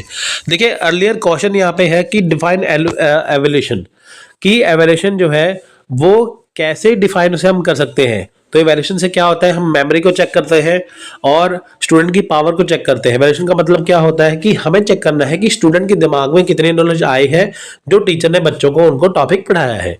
Students have to answer the question based on the what they had memorized earlier for which they used to get marks। अब देखिए स्टूडेंट को आंसर देना होता है क्वेश्चन का जो उनसे पूछा जाता है इनके टॉपिक से संबंधित, तो उस हिसाब से उनको मार्क्स दिए जाते हैं। जैसे आपने यूजी सेट की तैयारी कर ली, चाहे सेल्फ स्टडी की है, चाहे कोचिंग की है, तो आपको जो क्वेश्चन पूछे जाते हैं अगर आपके सारे क्वेश्चन सही होते हैं तो आपको पास कर दिया जाता है, नहीं तो आपको फेल कर दिया जाता है।